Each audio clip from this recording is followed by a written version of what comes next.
Secretary Kristi Noem must resign or face impeachment.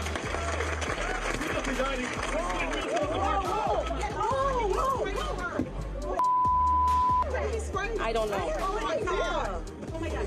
Oh my God. He sprayed something on her. I need a napkin to know nothing. Confronted and sprayed by a man there in the audience. It's not clear what the substance was, and Omar later said she was okay.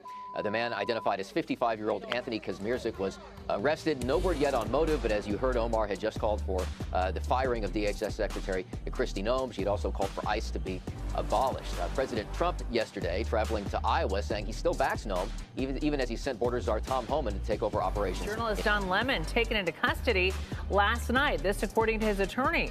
Lemon was with dozens of anti-immigration and customs enforcement protesters as they rushed into a church in St. Paul, Minnesota earlier this month, interrupting a church service and leading to tense confrontations inside. Lemon has said he was there at the demonstration as a journalist and not as a protester. 3 other people have been charged in relation to that protest, but once again, Don Lemon, the journalist, has been taken into custody.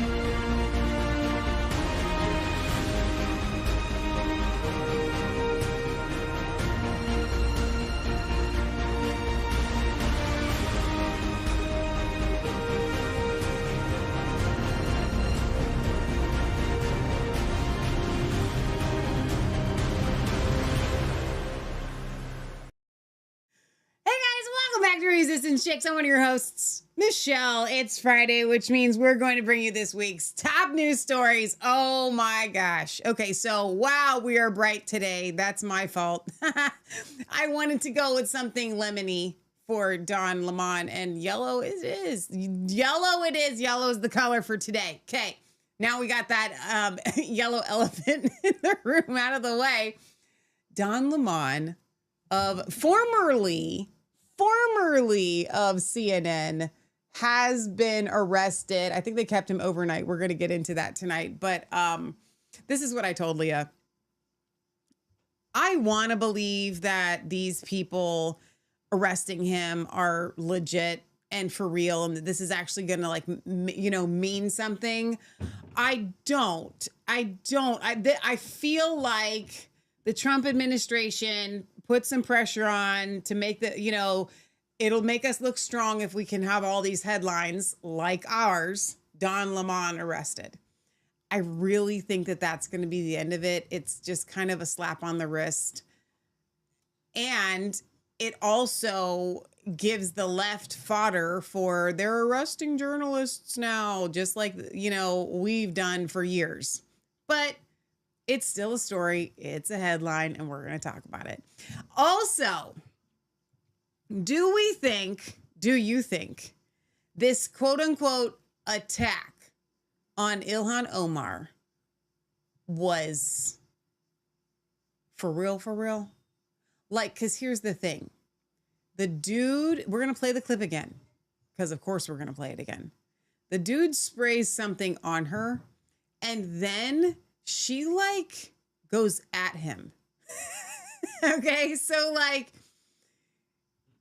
it just begs the question, maybe she is just some really tough, bad to the bone, whatever, or I don't even know what you want to call her. And somebody comes at her and she'd be like, what? And then because that was kind of I'll come. You come at me, I come at you.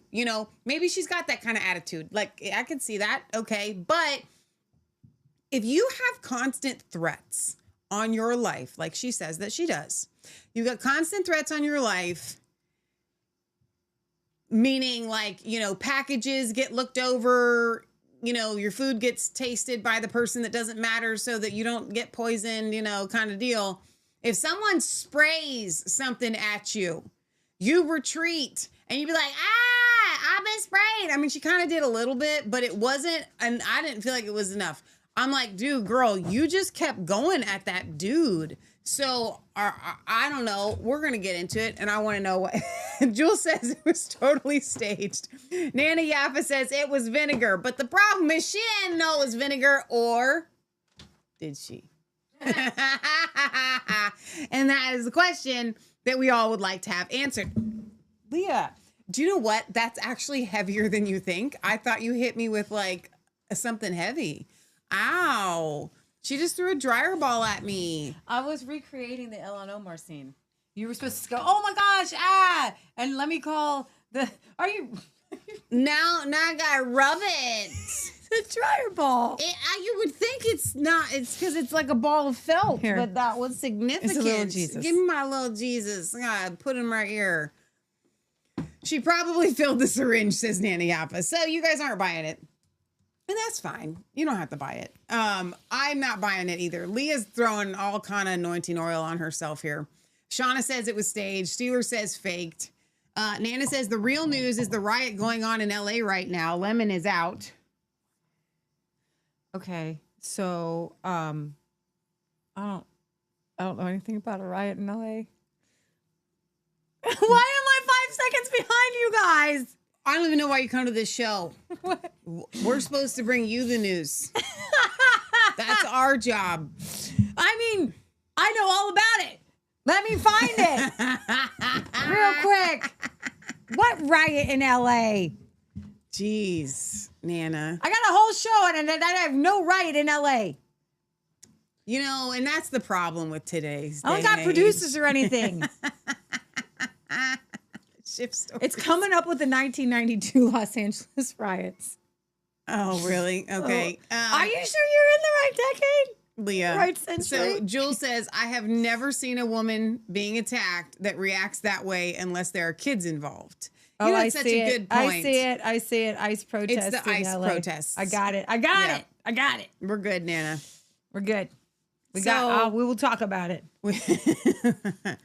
Let's talk about No, it. you can't make up songs. Let's talk about Don't. What? So Did you see my yellow? Whoa. Whoa. Whoa. Right? Whoa. Here's the thing. It's fine for me because it's like little. But what I was thinking about was those of you that are watching us on your big screen. That's a lot of yellow. That's a lot of yellow. I'm not going to fix it though. We're going to suffer through. But you know why I did it? Why? Don Lemon. Oh. I know. Perfect. Do you see I Perfect. put him behind little bars there? Perfect. I wasn't thinking that, but you know, I still haven't found my little Nana ear buddy says, thing. I have no life. They have the ICE agents hostage in the building. You have a life, Nana. You're here. You have a life, and that would be a breaking news headline story for Resistance Chicks to cover. You know, I still don't have my other earbud thingy. Oh my gosh. Okay, Here, work with me. No. It's I'm fine. gonna give you one. No, I don't want yours. Are you kidding? Right out of your ear? Yeah. Blech. There's stuff in ears that don't belong there. No, and we actually, don't. the things in ears belong in your ears. Okay, so there's a lot we're going to talk about today. I've got, as promised, I have promised you, and I shall deliver plenty of commercial breaks. You're not here just to learn, just to complain, just to be filled with fear. Because that's what we do with conspiracy theorists, you know. We got to feel it's a little fear. I even have a clip on fear. Oh, Did you know no. that it's good for you Okay. to experience real fear from time to time? What? Because it helps differentiate from the fake fears. Oh, okay. Okay? So every once in a while, Like you need to when- have a bear coming at you. Just every once in a while. Okay. We're going to arrange that. You know, Arr. just got to have a little bit. It helps differentiate from like, I'm running late. I'm going to get to the airport and we don't have our passports. And oh my gosh, like fears that Hang on. like, Oh, so you know what? like physical fears from the things that could go wrong, what might be frustrating, but not necessarily fearful. I'm never doing that Fear Factor So- show. That is just a bunch of it literally should be called, here's the thing, Fear factor should be called disgust factor, and that's a difference. Yes, it Repulse factor versus fear. I don't believe in it at all. So Those you are two different mentioned things. running late, airport. Catherine O'Hara of Home Alone died today. I have a little clip of her. Wait, do you really? Yeah. I mean, she's Hollywood, so like, but you know, she wasn't Home that Alone. old. She's born I in 54. know. Like, why did she die? I don't know yet. We can all guess. I just know she passed away. I was gonna look that up on the slide. I know. While we were going live. Put it in the Apparently, chat. Macaulay Culkin said, "I thought we had more time." Aww. Yeah, I know. But like, so first of all, someone has died, and that's really sad. At the same time, like, should we know who these people are? Yeah, I know, right? Right. It's not. Yeah, I'm with I you. never met her. She's 71. She's still really young. She died after a brief illness. Oh, that stinks. Shoot. Yeah. So Wicked Psych says thrill seeking is different from natural fear. Jewel says, fun fact, they are starting to use earwax to diagnose so many things from diabetes to cancer. Oh, are things building up in your earwax that are, oh, wow. She was in a lot of kind of dirty shows, by the way. She was, I know. She was a comedian. I mean, those people in Beetlejuice. They don't know how to laugh at anything that's not perverted. Yeah, well, she wanted to be remembered for being a wife and a mom, and I think that was nice. But they're not saying how she died. Okay, so anything you want to talk about before we start diving in? Okay, elephant in room. What color are elephants? Gray. What is a similar color to gray? If you were talking about a precious metal. Silver. Were you wanting me to say that elephants are silver? No, gray, and then I was going to have you make the jump. That was really reaching. Elephant in the room. Get it? So silver far, is the elephant in the room. That was the biggest stretch of any kind of conversational transition. Welcome. There's an elephant in the room. To the most professional broadcast on the internet. Elephant in the room. I can't go all the way around because hang on. Are elephants ballerinas now? Was gonna do a little elephant ballerina dance. Okay. Now, pumpkin. Okay, pumpkin. I was not watching the parabolic rise of silver with the same enthusiasm or excitement as other silver holders. Mostly because I was thinking, I can't buy at these prices. Right? Yeah. I that's what I told you guys. It was like I wanted to. Thought about it. Yeah. I looked at it at 70. I told you guys. And I felt 70 was too high. When silver is we make regular silver purchases as part of our obedience to God is what it is, I believe. Just because we believe in constitutional money, and it's not just constitutional money.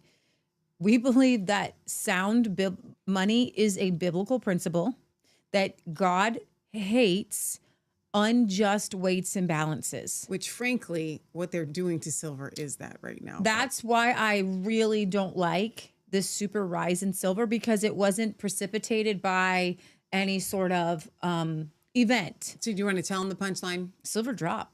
$30 today. Drop like a bad ex. Here's the... You ain't even never had an ex. How does that phrase even come into your brain? Too much Twitter. I was trying to come up with something like I was really quickly. It was the only thing that came to my drop like a bad habit. Like a hot potato. People don't drop bad habits that quickly. If it would, we would all be healthier and like super great, right? House would be super clean. You and I would never argue, which we haven't actually argued in a really long time. Like 2 days. We've had some serious discussions, but no arguing. Okay. So silver dropped. Now, here's what I told Leah. We were buying silver. Put it in the chat. Like a what? When we first started buying silver, it was $15 an ounce. Then it went to 17, and it was and then it just kind of hovered there. You know, like went up and down, a few bucks here, a few bucks there, right? Then we'd buy it at 22, 23. It was a huge deal. We covered it on our show when silver broke 25. We could then when it broke 26, then it broke 27, 28. And but those were big deals. It took like years for that to actually take place, okay? When we bought it at $15, it had fluctuated by $30, jumped 15 and then dropped down to 0 or something like that. That would have been insane because silver can't go to 0. So the fact that we're even living in times where silver can drop by $30 in one day. It was at 30. It was just at 30. It was just at 30 like last year. Okay? This isn't real. What do you it's mean? not real. Okay? Which should prove to you that your paper dollar is also not real. So we were talking about this, and I have been put into the algorithm of men who hate each other. And it's the Bitcoiners and the silver guys and the gold bugs. And there is no following any of their advice. And if you want investment advice, the kind you're going to get, you literally are going to get investment advice here. I was going to say you don't get investment advice. Of course you are. I've got a $600 grain mill. That thing is an investment. I'm advising you to buy one if you can, if you save up for it. Like that's totally. And guess what? I have made my money back in bread and things and whatever. Like I've totally made my money back since that puppy has been churning out bread for over 10 years. That thing's awesome. Okay. Really it's great. It's great. So you do get investment here. You're not going to get, I'm not telling you to invest in silver or gold or stock market. I see the numbers. I see the guys who say things like my stock portfolio is up 28% over the last year. Well, I'm glad for you. Okay, good for you. It's going to fall at some point. The Bitcoiners see Bitcoin as an investment. The difference between a silver person and a Bitcoiner is that Bitcoin is an MLM. Multi-level marketing. Bitcoiners make more money the more people buy Bitcoin, right? Because what happens is, watch this. There are a finite amount of Bitcoins. Every time they can get a new person in to buy Bitcoin, it splits and you're getting one more person under you, right? So then they are literally making money. All they have to do is do nothing but encourage you to buy Bitcoin. I, as a silver person, I don't need you to buy silver. I don't care. It doesn't make my silver, and quite frankly, it doesn't make my silver go up at all. Why you buying silver? It doesn't, because there are people who manipulate this market, and it doesn't matter if every single person in the entire country bought like 10 ounces of silver tomorrow, they would find a way, like today, slam it down. To slam it, okay? What you're seeing are a bunch of men, and I saw them all over Twitter. They were working and they're like, I am going to short silver. These are the people who buy SLV, which is a stock. It's okay. Paper. Paper. It's not even paper. It's not a stock. It's not even paper. It's like a stock. I don't even know how to explain it. It's actually ether would have more value. So you can buy paper silver. You can actually ask for what they call delivery. Michelle, you can Google it for me. I think it's like 3,000 ounces or something to ask for delivery. It's called stand for delivery, yeah. And then you can actually get the silver in person, okay? But then here's the thing: if you hold SLV paper, it means nothing. 5,000 ounces in order for them to drop off. Could you imagine? No, because they actually when they do that, you don't get to pick the denomination. They're bringing the giants. Right? And then you got to pay for delivery. Okay. That's 5,000 ounces. But you can. And there are guys who do, by the way. There are men who do. People in government, big millionaires and billionaires, they do stand for delivery. They do. That shakes the market up a little bit. Now, 5,000 ounces isn't like, it's like 1,000 ounce. Don't they make those in bars? Are those 1,000 ounce bars? I don't know. You have to Google that. What are those? Because there's a 10 ounces that you get like this. Right. I don't know we what have those. I think those are the 100. I don't know what size those big bars are. We don't know because we don't have one. I know. The kilo bars or whatever. I think they're called kilo bars. Yeah, so that's 1,000 but I don't think ounces. they're 1,000 ounces though. Are they? The kilo was 1,000, dude. They are 1,000 ounce bars. It's only 5 of those bars. Well, it's a lot. But that's still a lot. Like, it's so much. Yeah, that's crazy. Somebody do the math. How many pounds that is? That's a lot. Divide that by 16. It's a kilo, dude.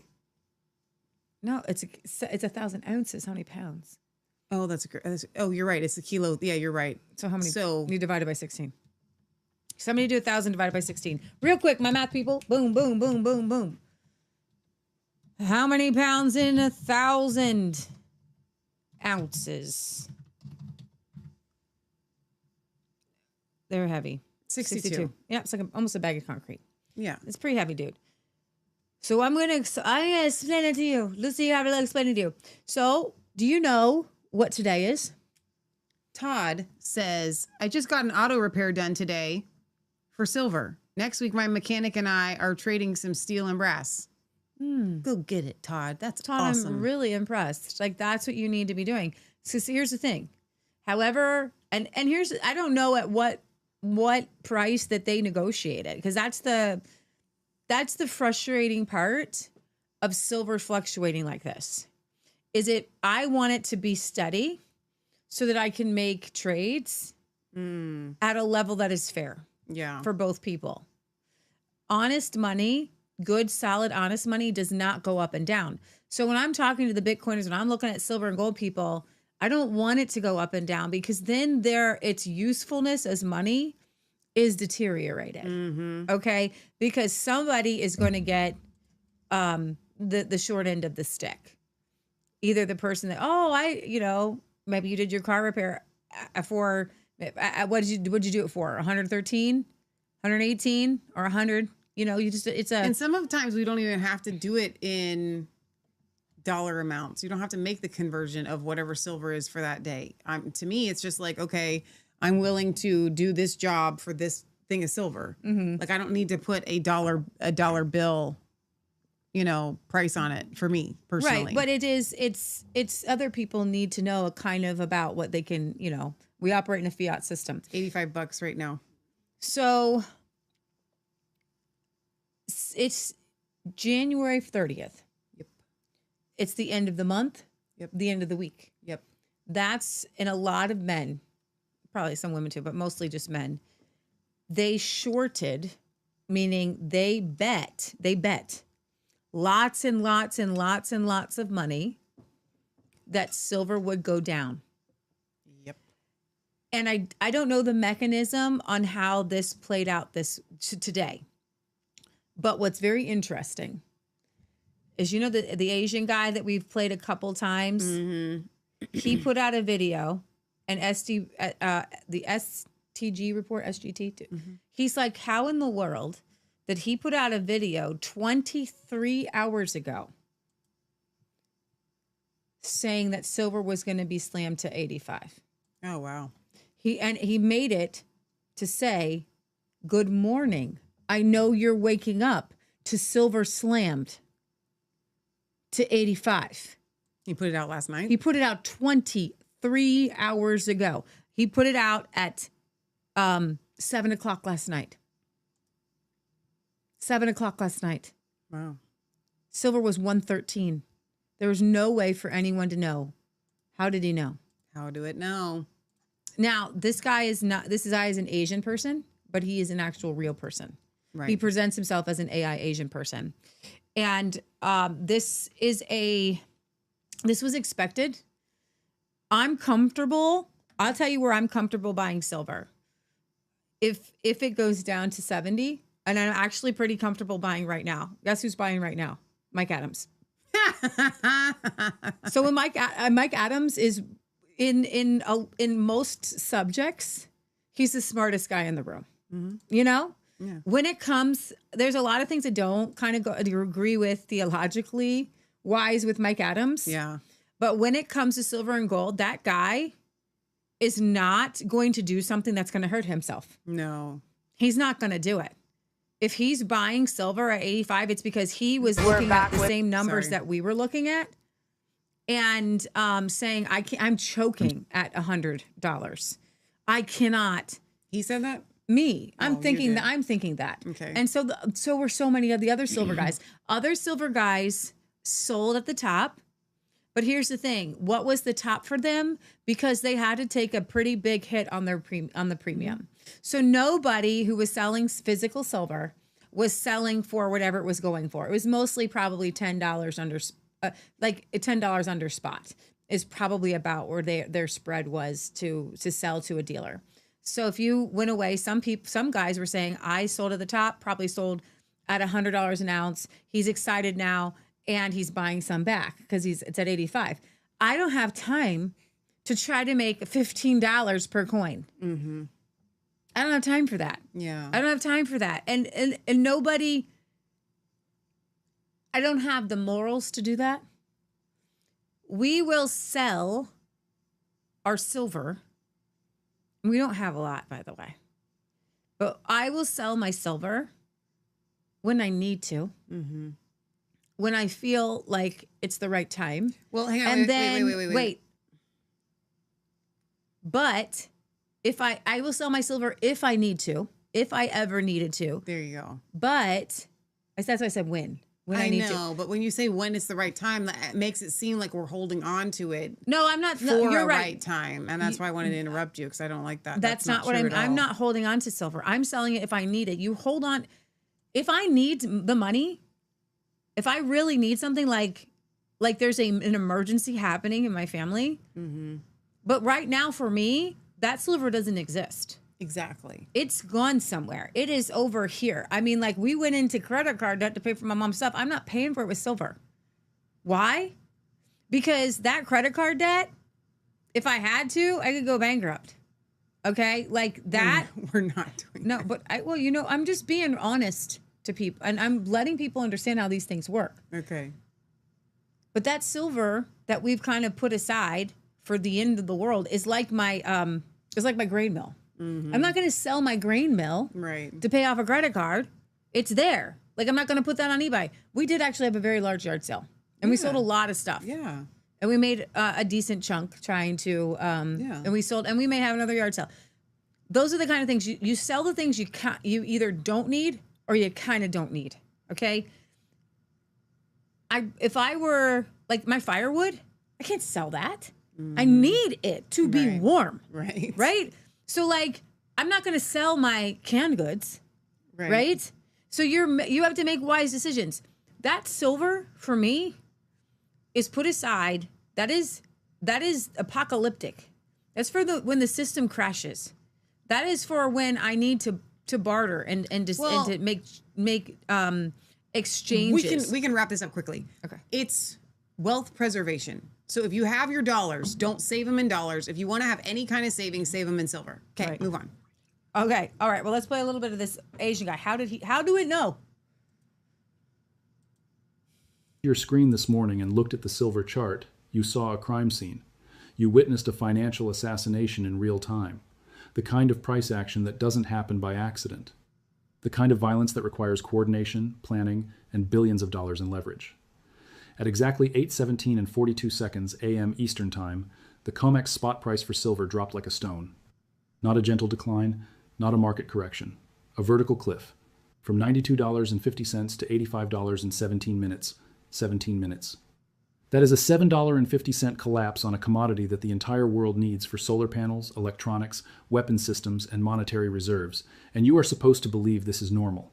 You are supposed to believe this is just supply and demand working efficiently. But here is the problem. Here is the smoking gun that they cannot explain away.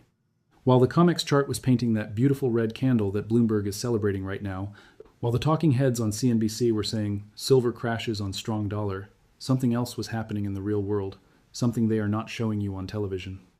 I went to appmex.com at 8:19 a.m. 2 minutes after the crash started. I wanted to see if I could buy silver at $85. You know what the cheapest American silver eagle cost? $190. Not $85. Now pause not that. $90. I have not seen those prices. Asian guy, you can close them out. Asian guy I don't know where he came up with those numbers. That would have been probably the price at the U.S. Mint, but that was not a price at SD Bullion, and it's not a price at SD Bullion right now. So his prediction man did not predict that one correctly, but he did predict the fall almost to the dollar. I'm going to read from Owen Benjamin. My major in college was World War II history. Totalitarian takeover has been an interest of mine forever. So silver just went down 25% in the free market West, while in Shanghai it goes up. In business, there's something called arbitrage.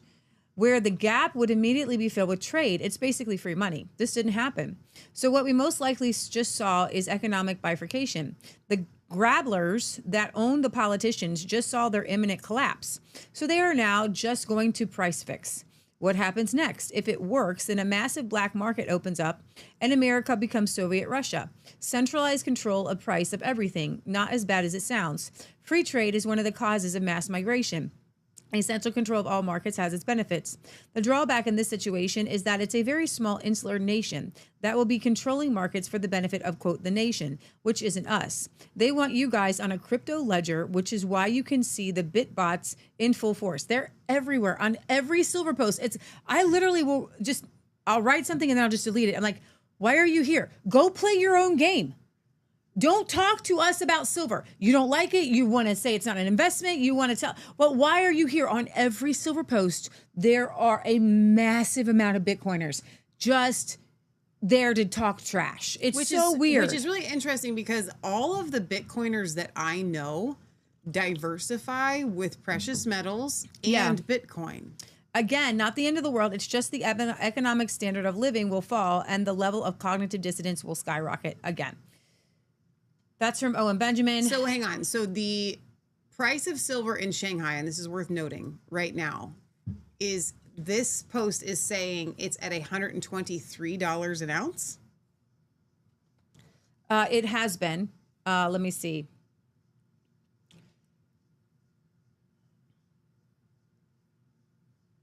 So it went down too.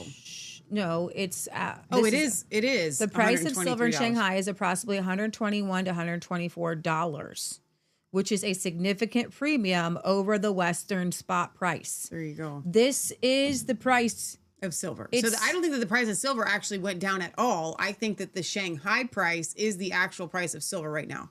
The Shanghai price is the price. The Shanghai price is the price. That's what China itself is buying at. Yeah. The guys over here in the United States, they're buying millions and millions in shorts. Millions in shorts. They wear no pants. They don't go long, they go short. Okay? SGT says this is blanking comical, and platinum is down $500 an ounce too.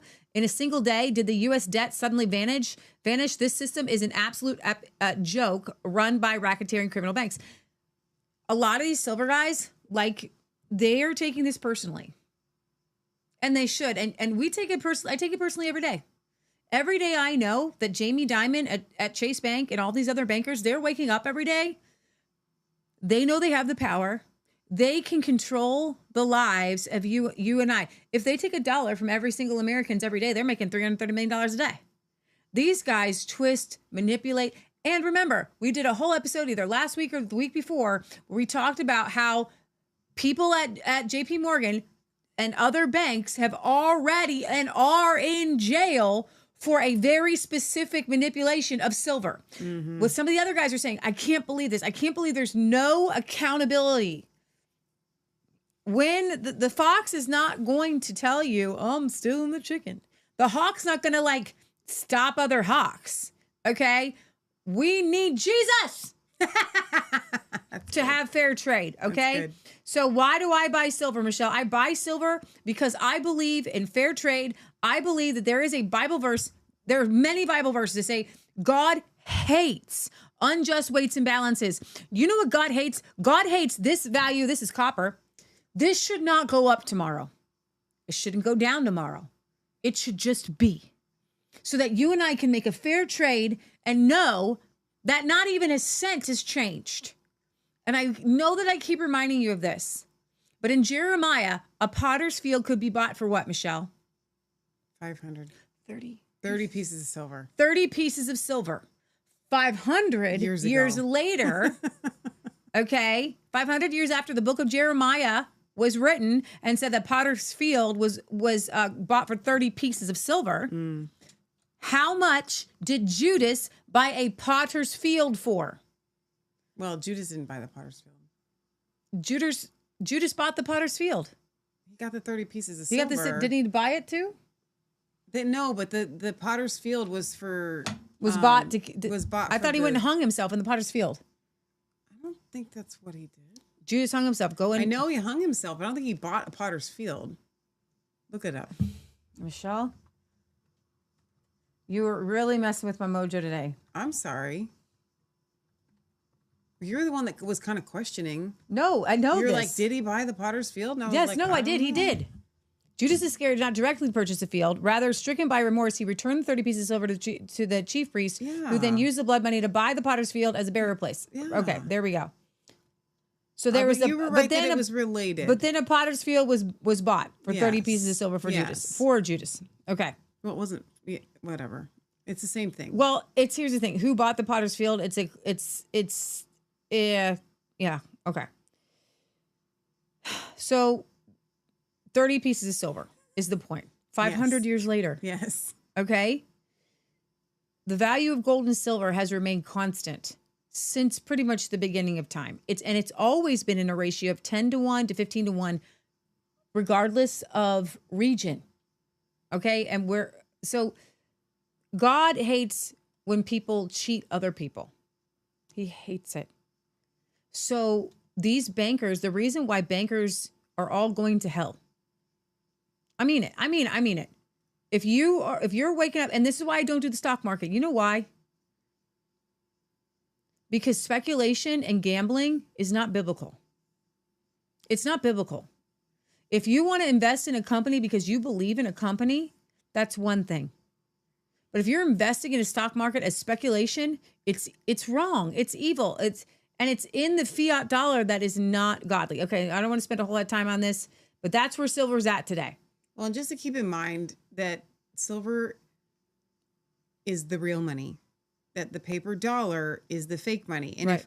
and throughout history, that's been the case. And several different things have represented quote unquote fiat money, meaning not the real thing, or like a check, right? This just represents, your check just represents your money in your bank Right. account.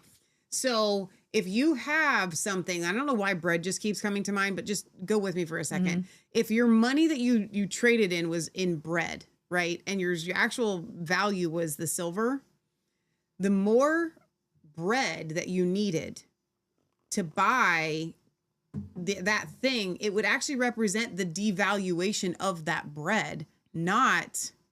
Does that make any sense? Yeah, I would like to play this guy. He's a commercial breaker. He's just so wonderful. Him and his wife are homesteaders. And he calls themselves poor. Money is just supposed to be a representation of your work. Instead, money has become a representation on how much you can cheat somebody or how much you can speculate on something. And that's not what money should be. It should just be, I worked this amount of hours. These people work hard. They should have a decent amount of money. Evidently, I need to be clear on a couple of things. First, we are not expert homesteaders. I'm not an expert logger, rancher, gardener, He's got the Fiskers, though. or DIYer. He's going to get it. So Now, Katie, she's the only one worth anything around here. Homeschooling, making us an ingredients house, and generally just managing all the chaos. We are just two people who asked ourselves, would you rather be poor in town or in the country? The answer was easy. But the process was extraordinarily difficult, spiritually, physically, mentally, financially. Secondly, we're finding joy in our poorness. Every day we forget that our bank account is perpetually on airplane mode. Every day we remember that God provides our daily bread, like the sparrows and the lilies. We're here building a different kind of wealth, being present and unsurpassingly joyful in all things. That's something that money can't buy. If you're poor, struggling, and stuck, this is the channel for you. Aww. They literally Also, called we just got here in August 2025. We got a lot to do. the DePoor family. That's really good. I would just like to for anybody that was wondering why he was struggling, if he took about 10 inches off of that base of that tree that he's chopping on, that would have gone through in the first time. So many people have said that in the chat. Oh, really? in the comments. Okay. And other people were like, he's still learning. Yeah, I know. I And wanted everybody do else you to know know. how much we learned? And other people were like, he needs a mall for the bigger pieces. Yeah, no, because it split. It was, I think, a matter of leverage. Mm-hmm. But I think it's awesome. I loved the whole thing about it. That's so cool. I love it. The whole thing about it. So that to me is real wealth. Yeah, 100%. And he's building up real wealth. Yeah, that's good. Okay, so all eyes were on Minnesota this week. So much so that our dear old friend Horatio, our UK correspondent, our second one, Yeah. made you a accidental call on WhatsApp. He did, actually. That was so funny. And so you ended up talking to him for like an hour and a half, almost 2 hours. Yeah. And I was in on the conversation a little bit. And I thought it was hilarious that he knew things about Ilhan Omar in Minnesota that I did not know. Yeah. And he's like, did you see that? He didn't say it like that. How would he have said it? I cannot do Yorkshire. I've tried, and it's the worst. He has a lilt. How do you know? It's like No. it's like more Scottish. You know what it is? If you want to do it, you just need to speak Scottish with an American accent. Do it. Can you talk about Ilhan Omar in Minnesota? No, I cannot, because all I think of when I think of Minnesota is my northern accent. I can't do Yorkshire. I'm telling you, I fail at it. Do you know what the actors in Hollywood say? It is literally the hardest accent to learn as an actor. The hardest. Full stop. Nobody can do it. So you can't ask me to come on here and do it. Well, you've listened to it enough. And I think that every time that I talk to him. You really can. You're really good at it. I'm not going to be good at it.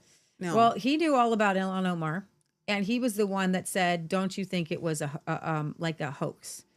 And I'm like, "Well, let me take a look at it." And I've taken a look at it, and I want to hear what you guys we have to play it first. Have to think about it. Michelle, can you Which one do you want to play? Can you play the YouTube I sent you from Fox News? Otherwise, I'll bring it up because it's. I can just bring it up. Yeah.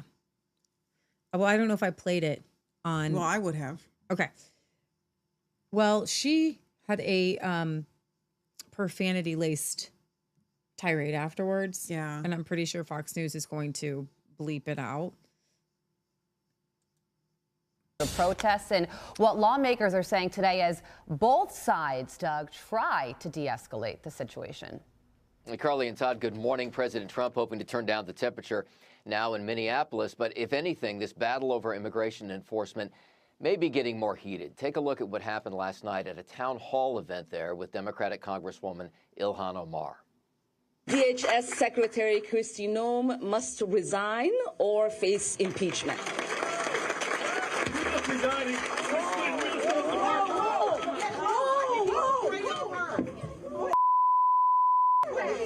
I don't know. Oh my God. Oh my God. Oh my God. He sprayed something on her. I need a napkin to know nothing. I need a napkin to know nothing? What does that even mean? No, we will continue. No. Ilhan, you need to go get checked. No, we will continue. Not going to get away with it. Omar was confronted and sprayed by a man there in the audience. It's not clear what the substance was, and Omar later said she was okay. The man, identified as 55-year-old Anthony Kazmierzik, was arrested. No word yet on motive, but as you heard, Omar had just called for the firing of DHS Secretary Kristi Noem. She had also called for ICE to be abolished. President Trump yesterday traveling to Iowa saying he still backs Noem, even as he sent border czar Tom Homan to take over operations in Minnesota. With the shift in Minneapolis and Tom Homan going to Minnesota, do you still have confidence in DHS Secretary Kristi Noem? You brought up the success at the border. Look, you do. She was there with the border. Who closed up the border? She did, with Tom Homan, with the whole group. I mean, they closed up the border. The border is a tremendous success, one of the most secure borders in the entire world. Now, as for the attack on Omar, here's what U.S. Capitol Police are saying. A man is in custody after he decided to assault a member of Congress, an unacceptable decision that will be met with swift justice. We are now working with our federal partners to see this man faces the most serious charges possible to deter this kind of violence in our society. And Capitol Police, by the way, they say that threats against lawmakers rose by about 50% last year. Todd and Carla. Trending in the absolute wrong direction. Douglas Zader live for us in Washington. Doug, Okay, thanks. so if you bring up the Zero Hedge article, and you can have some comments. I think we have some comments popping up over there on Instagram. I want you to see just real quick again. So he gets up and she goes after him and kind of raises her fist like she's going to punch him. Like right there. Did you see that? Mm-hmm. Like, I'm so confused. You got sprayed and you go after him like with your fist in the air. What? That's what I don't understand. Nothing about that makes any sense. Well, and there's this other clip where she looks like she's glancing right at the guy, like to give him a. It's a Zero Hedge. It's already up. Oh, it's over here. It's I like thought I had it up already. It's fifth from the left. The fifth from the right. There it is. I got it. It looks like she glances at him and kind of gives him a little bit of a nod, like just a little bit. That's not the one. Oh, it's not? Okay. No. Hang on, I'll get there. Not Keep there. going back up. Up. Look directly. down. Here it is. Yeah. Right here. Well, that's different. Go Abolishment ahead. of the agency. ICE could not be reformed. It could not be rehabilitated. He's in the We front must row, the big abolish guy. ICE for good.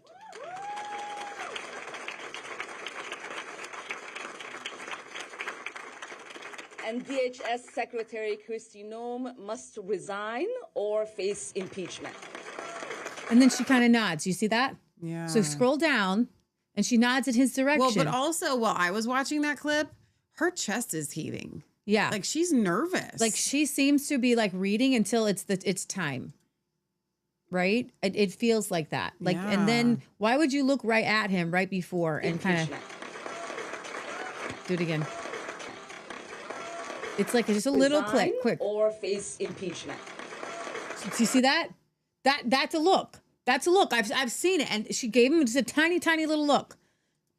Play it one more time. And why does she look right at him? Or face impeachment. That's a look. That's a look. I'm telling you, that's a look. That seems like 100% look. That's a look. I've seen a look. I've done the look. I am the look. But here's the thing. Again, if we have a minute, I'm gonna punch you. She's captain now. She is captain now. I want to play Play this it again. No, Yeah. this part again, where it to me it feels like she's guarded. Her chest seems like she's not quite ready. Rehabilitated. We must abolish ICE for good. Take a deep breath. She's nervous. And DHS Secretary Kristi Noem must resign or face impeachment. It's your time. She still flinched because you would anyways, you know. And then she goes like, "I'm going to pretend punch you," and then I don't really have a plan after that. And then she's kind of like, "I'm going to stay," and somebody's like, "It stank, get you out of here," and it's like vinegar or something. Yeah. Okay, so scroll down to the next video. Steve Forbes, chairman and editor-in-chief of Forbes, says Ilhan Omar and her husband are running a money laundering operation. Okay, that was far-left Congresswoman Ilhan Omar claiming the Justice Department and Congress probing her sudden skyrocketing wealth to $30 million in just 1 year, that they have a problem with her living the American dream. You heard her say the goddamn United States of America. We've got new questions on where she and her husband got all that money. Joining us now, Forbes media chair, editor-in-chief Steve Forbes. Steve, new information coming in, and Forbes magazine, your magazine, has reported this too, that the state of Delaware and Washington, D.C. canceled the registrations for Omar's husband's investment firm, Rose Lake, for not paying its back taxes. We saw it owed more than $400,000 to Delaware and nearly $1,800 to D.C. She's claiming it's worth $25 million from less than $1,000 a year before. How can his investment firm not afford to pay taxes? It's supposedly worth an estimated $75 million to $150 million. This is really weird stuff. Well, weird is not the word for it. There's another word for it called crooked. And that's why we have to have an investigation into this. As you know, the Biden administration started examining her finances and that of her husband. And so surprise, surprise, that investigation went nowhere. But it's amazing how people can go into Congress and then become these entrepreneurial investing geniuses, where they come in, she had under $1,000 of net worth, and her husband didn't have much, and suddenly now they're multimillionaires. Is there a money laundering operation here? And in terms of the firms themselves, they have a sketchy background. That winery in California that she and her husband own, where did that come from? Where's the wine there? And nobody can seem to find it. So there's a lot of smelly stuff here, and that's why in the American Dream, her version of the American Dream is the Al Capone version of the American Dream, Tony Soprano version of the American Dream, and that is steal it from the taxpayers. And so there's a lot of stuff here, and so when somebody cloaks themselves in the American Dream, and so you have numbers like this, from minus 1,000 to 30, 40 million, you know something is not right. Yeah, and she's also like, blaming people, bullying, doing race baiting, race bullying. There's no evidence, public evidence, there's even a winery. She valued it at $5 million. His investment firm is real. It's supposedly real. Its D.C. headquarters appear to share office space at a WeWork, Steve. There's no track record of his firm managing money, doing M&A deals. No clients we see, investment deals, or any work it's done. They say they do work in 80 nations operating in. There's no SEC registrations for them as investment advisors. What is going on here? This increasingly looks sketchy, both the winery and his investment firm. Yeah, the winery may not exist, and the firm may be just really a name only, as you say, a WeWork office. Big deal. So that's why the investigation needs to be done. And suddenly all that $30 million, I think you're going to find, I'll make a speculation, a prediction, that $30 million came from sources that are illegal, period. Thank you so much, Steve Forbes, helping us to break it Wow. down. I hope, God, Lord, just get her. Okay, scrolling down, somebody made a meme. I saw that. Quality acting school. If you think Ilhan Omar's attack was legit, you might have the IQ of a Somali. Go ahead and read that. Guy who is planning to spray her with some unknown substance conveniently sits front row. Waits for the moment she attacks Ice and Kristi Noem, then sprays. Ilhan Omar chases him instead of ducking like a normal person, especially women when attacked. Cameras conveniently ready to take 4K images of the perpetrator. Ilhan Omar then defies her security to finish her dumb and unimportant speech. She proceeds to make herself out to be a champion who survived a political attack. So I think he probably is a drug addict and either going to get paid or something to get out of it. There's a deal to be made here. Go ahead, read that. Dear Ilhan Omar, I spoke with Poison Control. Their instructions were very clear and you did not follow any of them. They said, if you are sprayed with an unknown substance, get to fresh air immediately. Do not touch your face. Remove contaminated clothing. Rinse skin and eyes with running water for 15 minutes. Wash with soap and water. Seek medical attention right away. Call Poison Control for guidance. You didn't do anything on this list, this person says, and this was Terrence Williams, he's the chicken guy, because it was all staged. Yeah, so she said, I have dignity, so I finished my speech, and everybody's saying you don't have dignity if you married your brother. So most people are saying you can just kind of scroll down.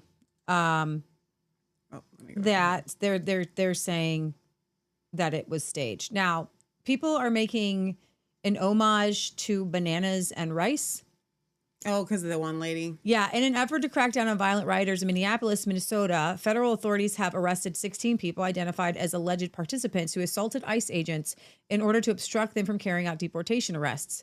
One of the suspects was Nasara Ahmed, who was 23 years old in Minnesota, who rose to national notoriety after remarks she made during a January 21st news conference. You can play this, comparing Somali American identity to a cultural mix she described as bananas and rice.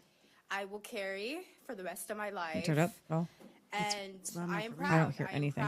You only have one earbud in. I know, but I can't hear my left ear. Well then, I'm then proud turn to me up. say that I stood up for what is right, and many people are saying, including my family and friends, that I will go down in history, and I will carry this on my shoulders, and I will carry it even though I am fearful. I am a bit anxious. I'm going to admit that I didn't expect this to happen, but here I am speaking in front of everyone, and there's cameras recording me. Hi, everyone who's watching me right now. I can't listen to any more of her. My name is Nazra. But you didn't play the bananas and rice part. It's 22 minutes. I don't know where to get to it. I don't know where the I bananas know. You and can turn rice. me It's back really down. embarrassing. Whatever it is, it's No, humiliating. have you seen it? Have you actually seen it? Because it is No. really embarrassing. I watched it, and she was like trying to say that Somalians that want to be part of America are essentially, it may be weird to eat bananas and rice, but like it's still a good thing. And so my question is, and I did not research this. Here we go. Are bananas and rice a Somalian food? Okay, we can. Oh, I need to do resistance checks. Church. Well, I'm sure I could find it on YouTube myself. Put in bananas and rice. What are you doing? It's bananas and rice. Who else is eating banana? Is That's it what rice pudding and banana pudding in one thing? I need an explanation. Maybe it's just the last thing that could come out, first thing that could come out of her mind. I don't even know how to spell bananas. Just put it. It'll fix it for you. If it No, fixes, I think I got YouTube it right. fixes stupid. I ended up with it right. Okay, here. Hang on, unmute her. They do all look alike. You're a racist. No, I'm eating just mean. bananas with rice. It's a lot. It's like a cultural fusion. It's kind of like the bananas and rice. Even the way she speaks is unbearable. It's like this is what happens when you take a third world Somali woman, plop her down. Hang on, I want to hear the rest of the thing that up to the top. I know, Do but the now Australian one. I don't know. Now I'm curious about this woman bananas and Nazra rice thing. Ahmed, who went viral this past week for describing what it means to be a Somali American as being like bananas and rice. To me, being Somali isn't just eating bananas with rice. It's a lot. It's like it's an interesting thing. It's very hard to describe what it means to be Somali and what it means to be American, but it's like a cultural fusion. It's kind of like the bananas and rice. People don't really see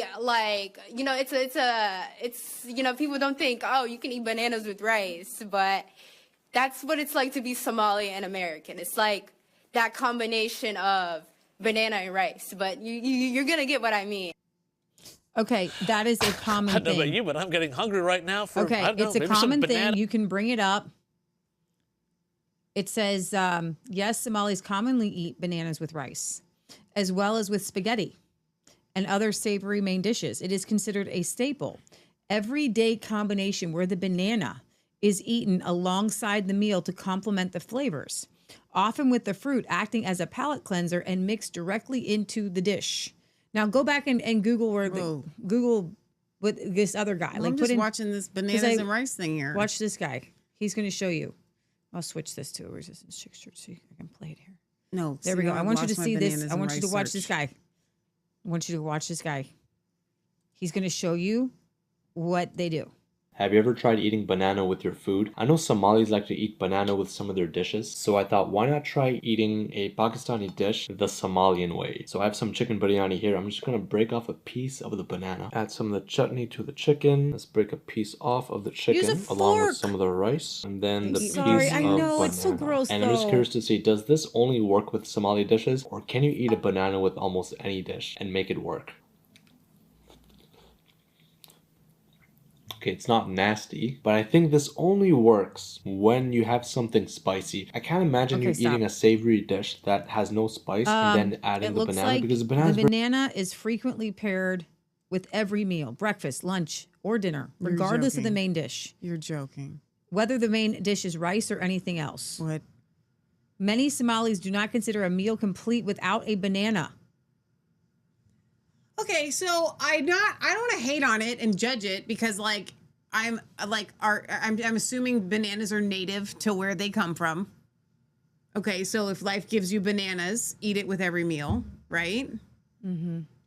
But at the same time, her explanation was a little odd. Do you know what I'm saying? We're gonna have to move on from the banana story. We are. We're so stuck on this. Okay, bananas. Goodbye. Well, let's go. I know what perfect story is. We're gonna go to the lemon. We're gonna go to the lemon. We went to the and here's the thing. You are perfectly colored for both bananas and lemons today. Isn't that amazing? If you guys didn't know, Michelle, look at that. You're surrounded by yellow right now. Yeah. I can't see it, but can you feel it? I feel it. It's yellow day. It's yellow day, and we're going with Don Lemon next, okay? So Don Lemon has been arrested. Now, I am a little perturbed by this. You want to know why, Michelle? Because I don't care about Don Lemon. I want Tony Fauci arrested. I want Comey arrested. I want that other guy who ran the FBI arrested. I want... there's so many other people. I want Hillary Clinton arrested. I don't care if Don Lemon went into a church. I don't care. And I don't need him arrested. I want Fauci in the brig. ASAP to yesterday. And you know who else does? Rand Paul, who went to the DOJ and say, we would like for you to, we have an indictment. Would you serve it? And they're like, no. We're only serving up lemons today. And bananas. We got the banana girl and the lemon guy. And we're just like, can you get the COVID guy? We don't care about bananas. We don't care about lemons. We care about COVID. COVID. Say it 5 times fast. Maybe we'll stop with the COVID. Okay, conspiracy against right of religious freedom at place of worship. They're just trying to just appease us. And you know what? I'm not appeased.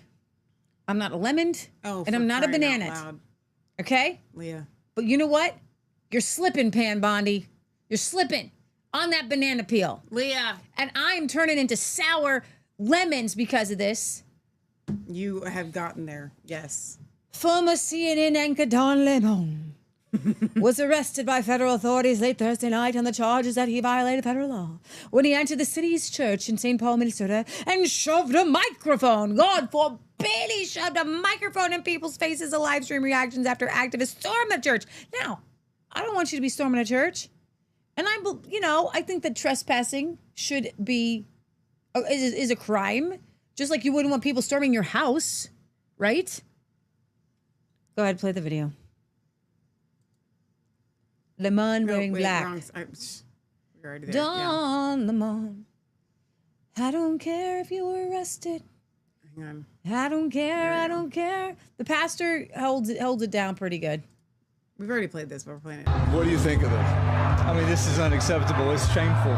It's shameful to interrupt a public gathering of Christians in worship.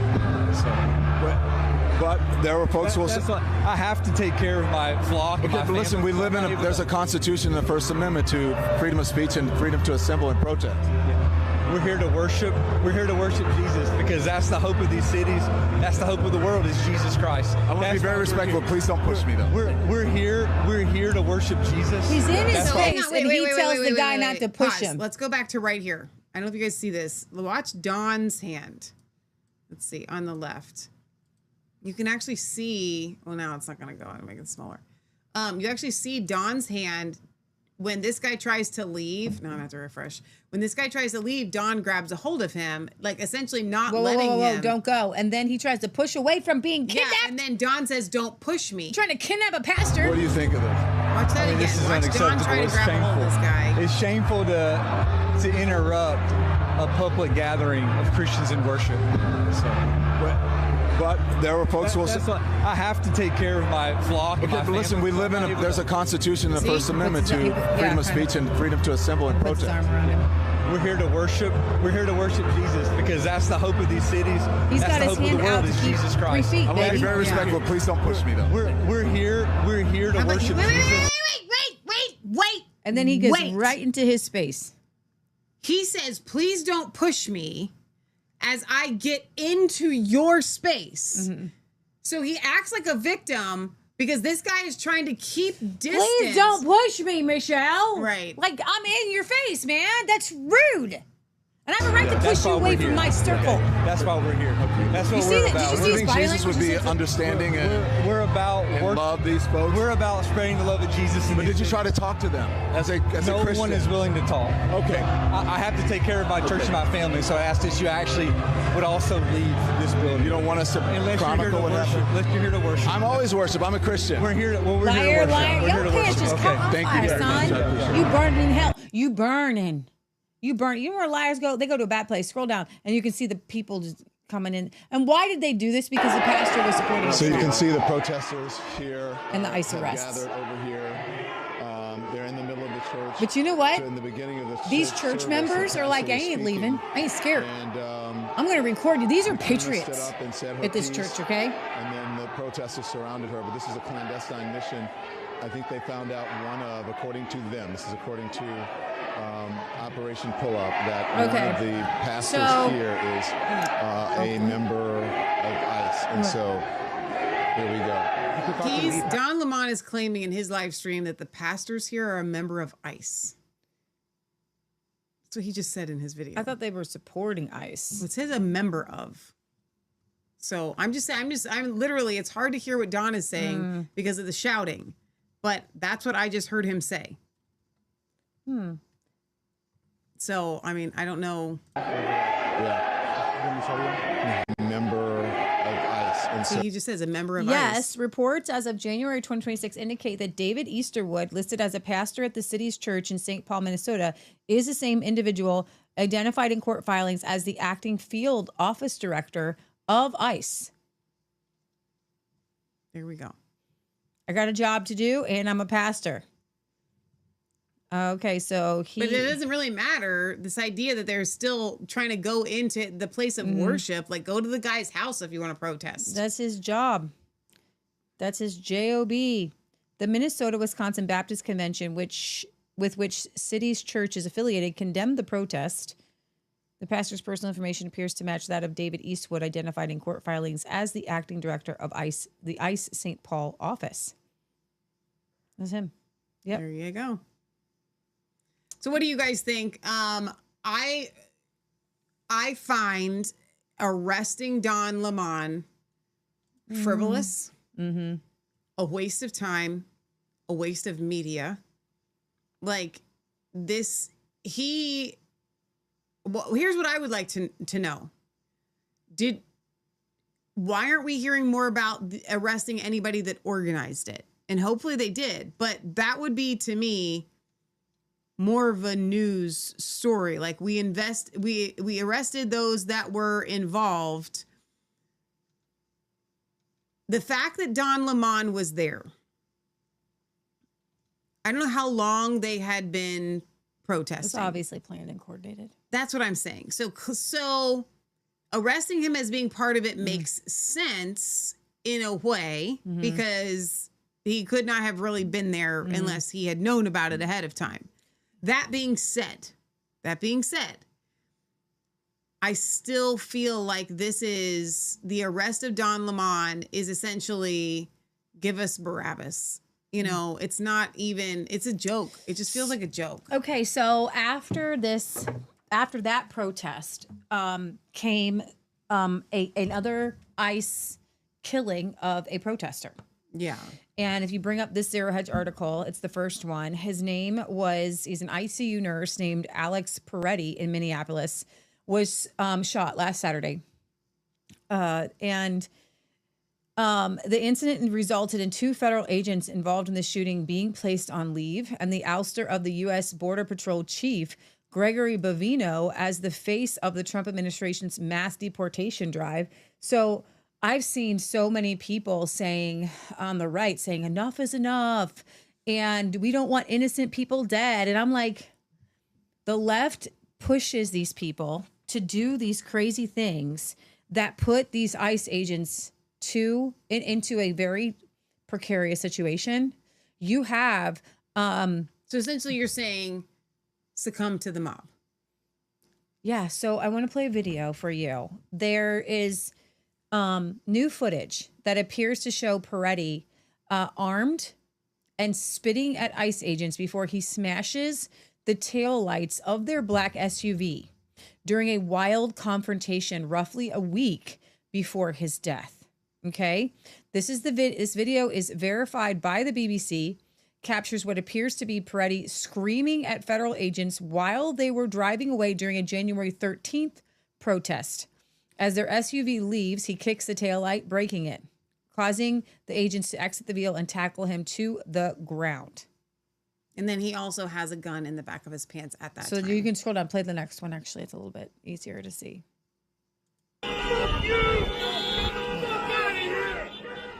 So you can see you're probably still loud. You can see the guy right there on the sidewalk.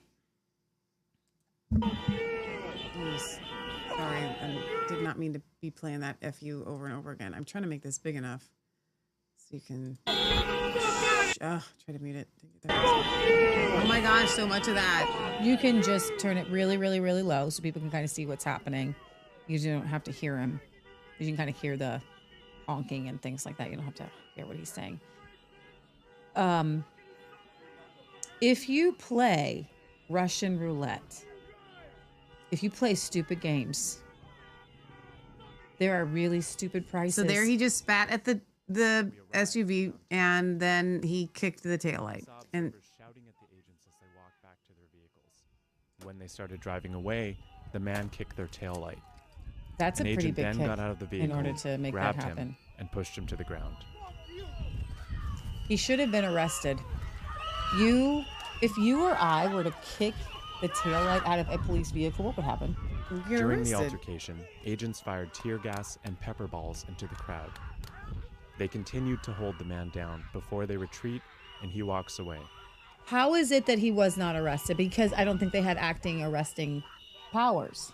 The man in our footage is wearing a similar outfit to what Preddy was wearing on the day he was killed. What appears to be a gun is also visible above his waistband. Oh my gosh. So the hero nurse was actually a crazy psycho spitting on ICE agents and attacking their vehicle. Guy should have been charged for this. Might still be alive. He would still be alive if he had gone to jail. Right? Right? Anna Navarro was saying that Alex Preddy was the perfect guy. He's the guy that you want your daughter to date. He's the man you want your son to be. No, I'm not even going to play her. And he was shot and killed. Guys, you're not gonna convince me that he did not have it coming. So after that, I have watched, and I don't know why this has ended up in my feed. Thank you, Benny Johnson, and all the rest that I follow on Instagram. I have watched the footage of this man being shot so many times, like not even on purpose. It's like, oh, we got new footage. He had a gun. And so I don't know. Look, we have not on our show played the footage of him getting shot. I am here to tell you that with all of the footage that I watched, it's not, Leah, your phrase, he had it coming. I'm going to strike that from the record. That's not what she meant to say. He called it onto himself. No, it's not even that. It's not even that. He literally was posing a real threat at the time that he was shot. Like there is the footage that I have seen shows a gun being retrieved from the middle of the pylon ball, okay, by an agent. I believe that was clearly this guy had a gun. I believe that was his gun. So I am not convinced. He did have a gun. He did bring it. That's what Kash Patel had said. Right. But in the beginning, they didn't think that he did.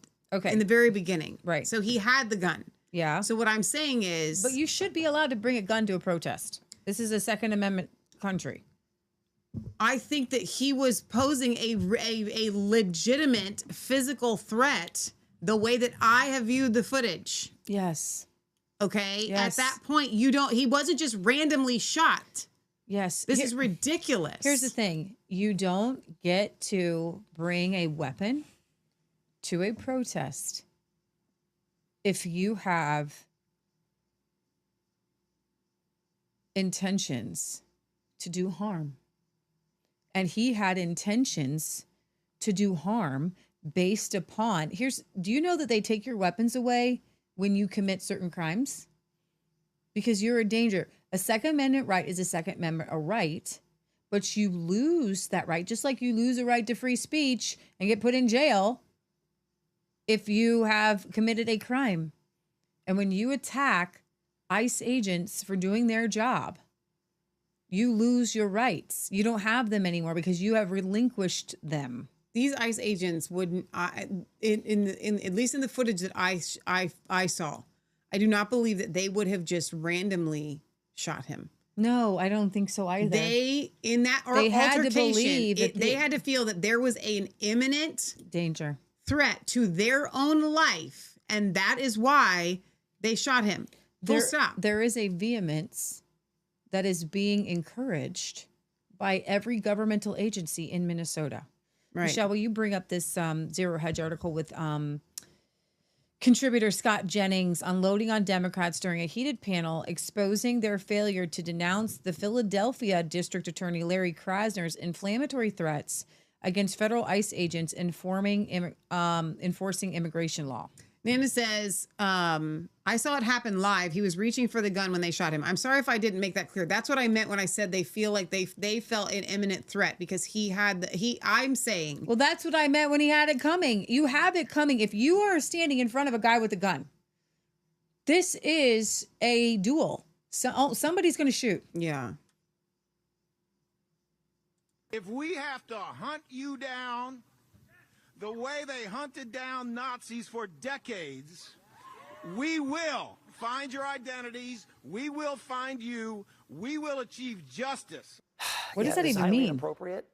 No prosecutor in America should be doing that, let alone yelling at and about law enforcement officers. Look, this debate, there's a lot of words and a lot of talking around it. We have existing federal immigration law. We have law enforcement agencies, duly sworn officers that have been ordered by the president to go out and enforce those laws. That's really all the debate is about here. And in most jurisdictions, these laws are being enforced quite amicably.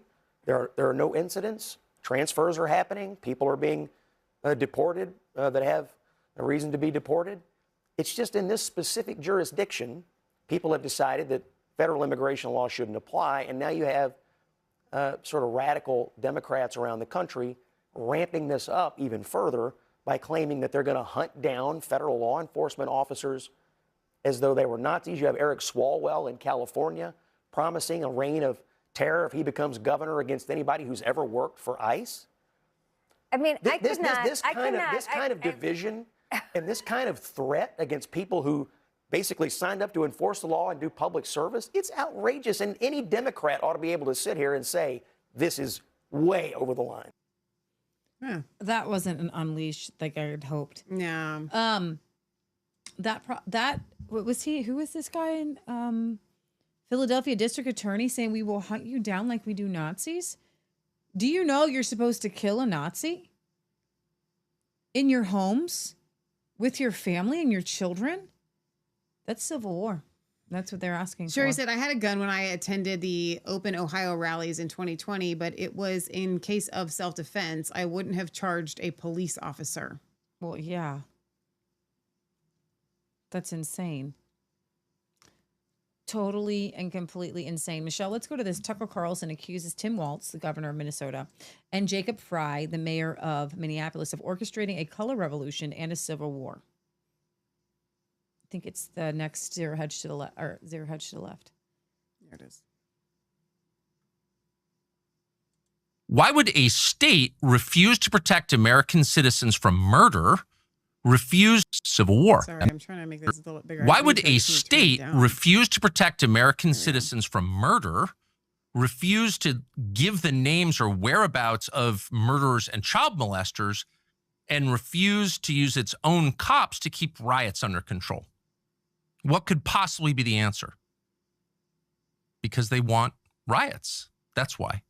Because they want the chaos. And this proves to you, if you're following this at home and trying to make sense of it all, where did this come from? Why did I shoot these people?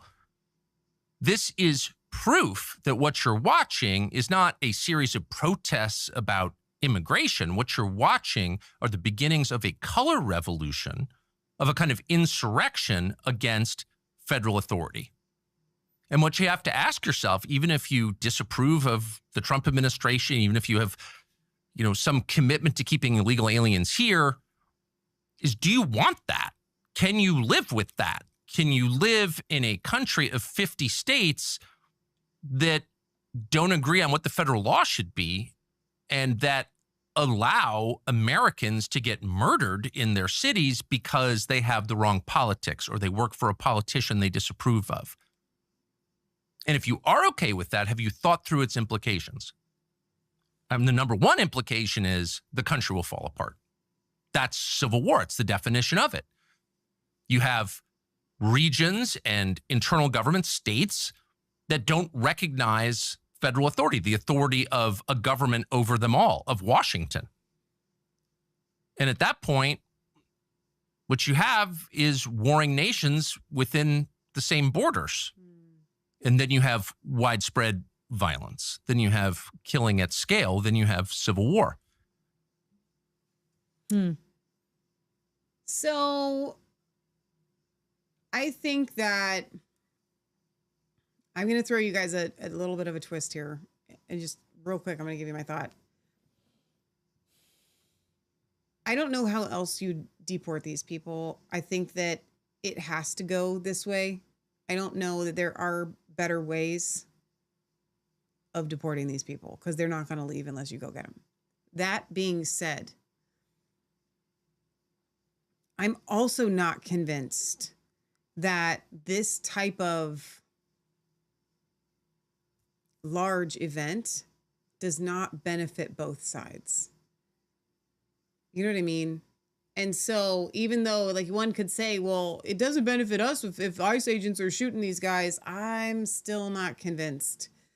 I still feel like we are rats on a wheel when it comes to this stuff, that both sides are really trying to play with our emotions, and they are willing to use human beings and their lives to pit us against one another. And so I'm not going to stand here and defend this pretty guy that inserted himself, literally, I think someone said in the chat, like inserted himself into a federal arrest. You can't do that. At the same time, this all just seems, I don't know, eerily convenient for a lot of things to go unlooked at, because this is what we're looking at. Those are my thoughts. So have you guys heard about the Trump accounts for kids? Yeah. There's a couple companies that are matching the government is putting, and I think you have to open it up yourself.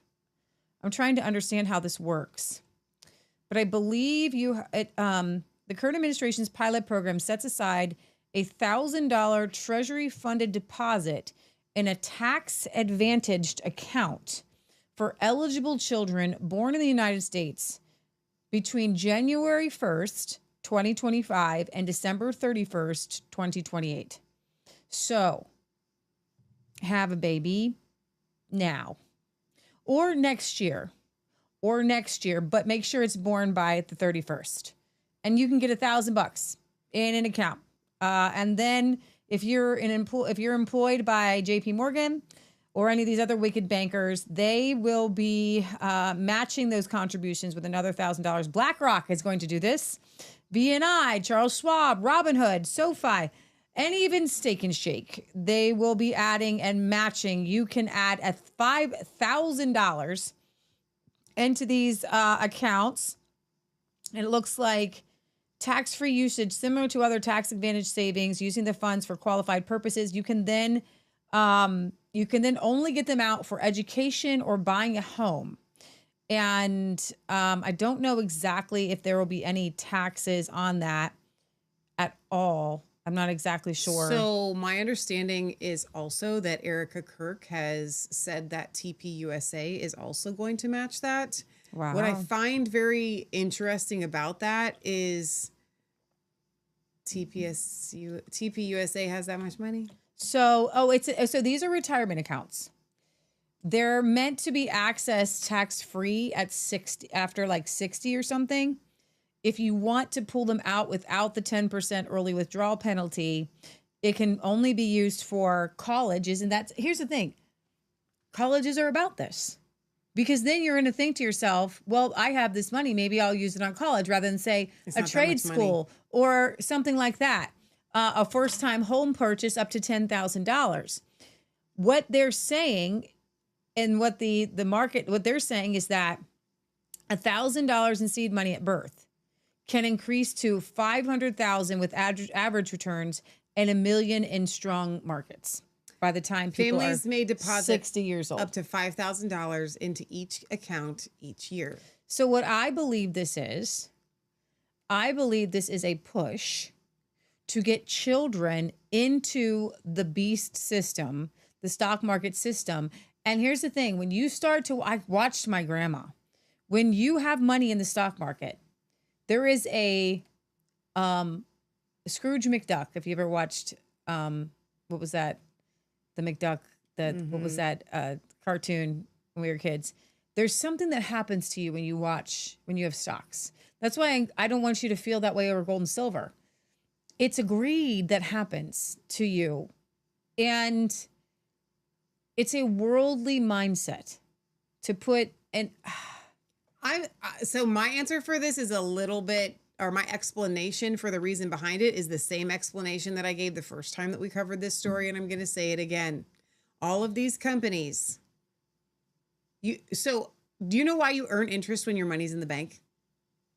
Because they are borrowing your money. This is money laundering. This is money laundering at the most blatant, in-your-face level. This is the government saying, oh, we're going to put this money aside for your kid. Meanwhile, we're going to use it the whole time, and it's going to be earning all this interest. And it's because we're going to be playing with it. money with your money. And so all of these other companies that are quote-unquote matching, they're going to be playing with it. Yeah. They're all playing with it. They'll be making money off of it. This is benefiting them, not your kid. Their own stocks are going to go up. Their own things are going to go up, right? And the government itself. This is ridiculous. This is right in your face money laundering. So this is also right in your face. The government released some 3 million pages of Epstein files, including hundreds of thousands of photos. This today, bombshell revelation in the Epstein files shows Bill Gates was asking Jeffrey Epstein for antibiotics to give to his wife, Melinda, because he contracted an STD from Russian girls. The emails are pretty gross. I don't know in these documents what can be considered truthful, because Jake Tapper tweeted out something. It was really, really gross. Please don't read it. The thing about Trump, it's child porn and just reading it. Then Groke says that this particular witness who implicated Trump and a bunch of other things in the most vile way that you could ever imagine, please don't read it. That case was dropped because that person was deemed not credible. They made things up. That was a made up thing. So when we're doing these things, we need to see what is real and what isn't real. But this has meat to it. Ghislaine Maxwell claimed in December that at least 25 men with ties to Jeffrey Epstein entered into secret settlements. She wants other people to be serving what she's serving. Secret settlements to serve charges over their alleged role in the late sex offender's crimes. Maxwell made the claim in a petition of writ of habeas corpus. I think she's even representing herself. On December 17th, she's serving a 20-year sentence. The petition references 4 alleged co-conspirators and 25 additional men who were never indicted, despite, according to Maxwell, being similarly implicated in these crimes. Wow. She said the government's purported failure to charge those individuals showed she was selectively prosecuted. None of the 4 named co-conspirators or the 25 men with secret settlements were indicted, she wrote. Maxwell claimed the existence of the 25 men emerged through government disclosures and civil litigation materials that were never provided for her defense. New evidence reveals that there were 25 men with which the plaintiff lawyers reached secret settlements that could equally be considered as co-conspirators. Wow. There's 29 other people that need to be served justice, and we're arresting Don Lemon and Banana and Rice Girl. I'm not happy about that. Okay? I'm not happy about that. Let us go to Michelle. I would like to talk now and give you an update on the worst hit people from the storm. We did a show last week. It's hard to believe it was just last week. Literally, it was the Snowmageddon show was just last week. And it hadn't begun to snow yet. Right. And it snowed all day, Saturday and Sunday, and it was really great. Our animals are okay. Matt and I shoveled for like a long, long time. And we're going to do these YouTubes over here, so you can close out a bunch of stuff. You can close that out. You can close that out. Close that out. Well, we're okay. The snow people and the cold people, they're okay. But people in Tennessee, This damage isn't from high winds. and Mississippi, there are people right now without power, and it's really, really cold. So we're gonna give you an update. It's from ice. A historic late January ice storm coated parts of Tennessee and Mississippi with up to an inch of solid ice. That kind of weight snapped thousands of trees, some breaking with sounds people compared to gunshots. Century-old trees, power poles, entire neighborhoods taken out. At the peak, more than 1 million customers lost power. 3 days after the ice storm, refreezing caused truckers to lose traction and abandon their rigs, forcing shutdowns on interstates I-55 and I-22 while crews work to clear stranded vehicles. This historic ice storm continues to bring life to a halt, leaving damage that will take weeks to clear and months to fully recover from. So that was from 2 days ago from AccuWeather. So that wasn't AI. You have to be really careful that some of these images are AI.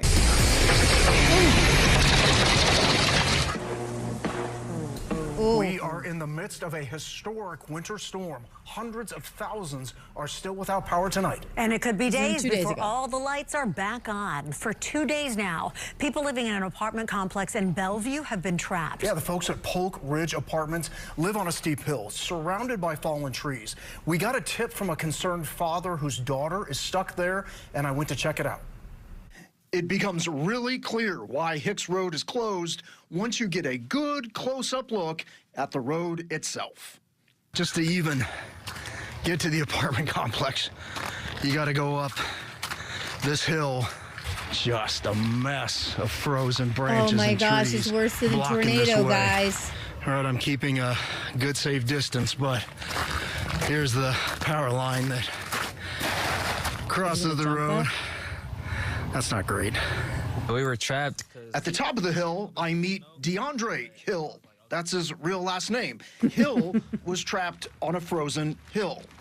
You kind of feel a little hopeless. You kind of feel a little scared because you're like, you don't know what's next or where you're going to get power, especially because all the power lines are out.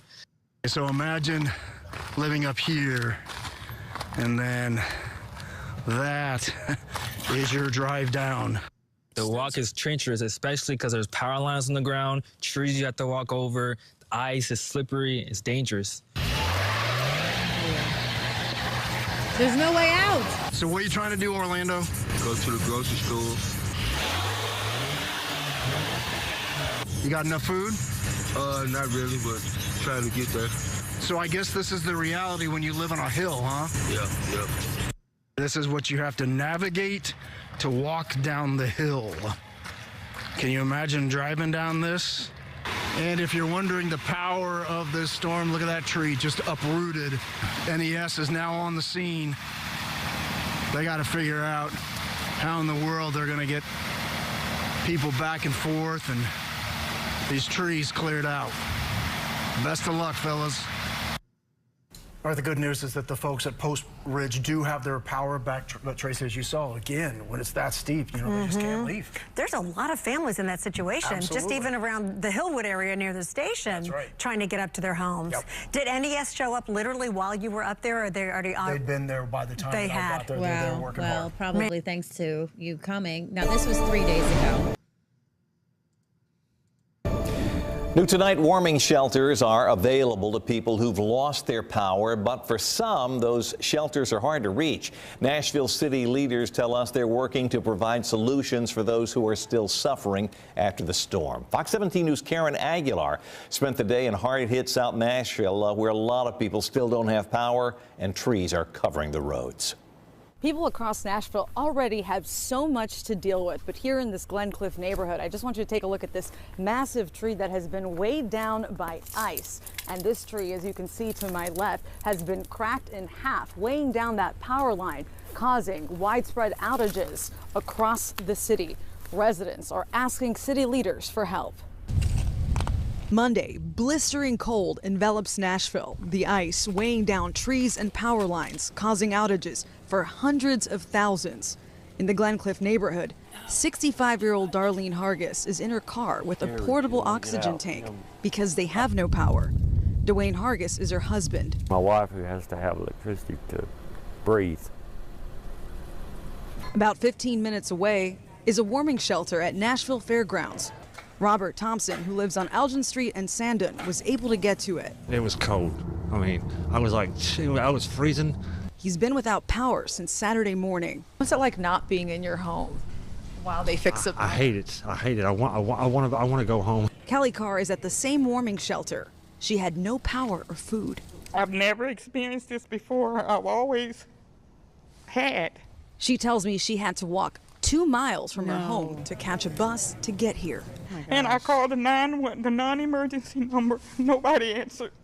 We took some of your concerns to city leaders, including Mayor Freddie O'Connell. New today, we've activated a task force with Chief Drake and Director Chief Swan to establish a call line for people who need to request transportation to a warming center. Warming centers are all fire stations and police precincts except East and Central.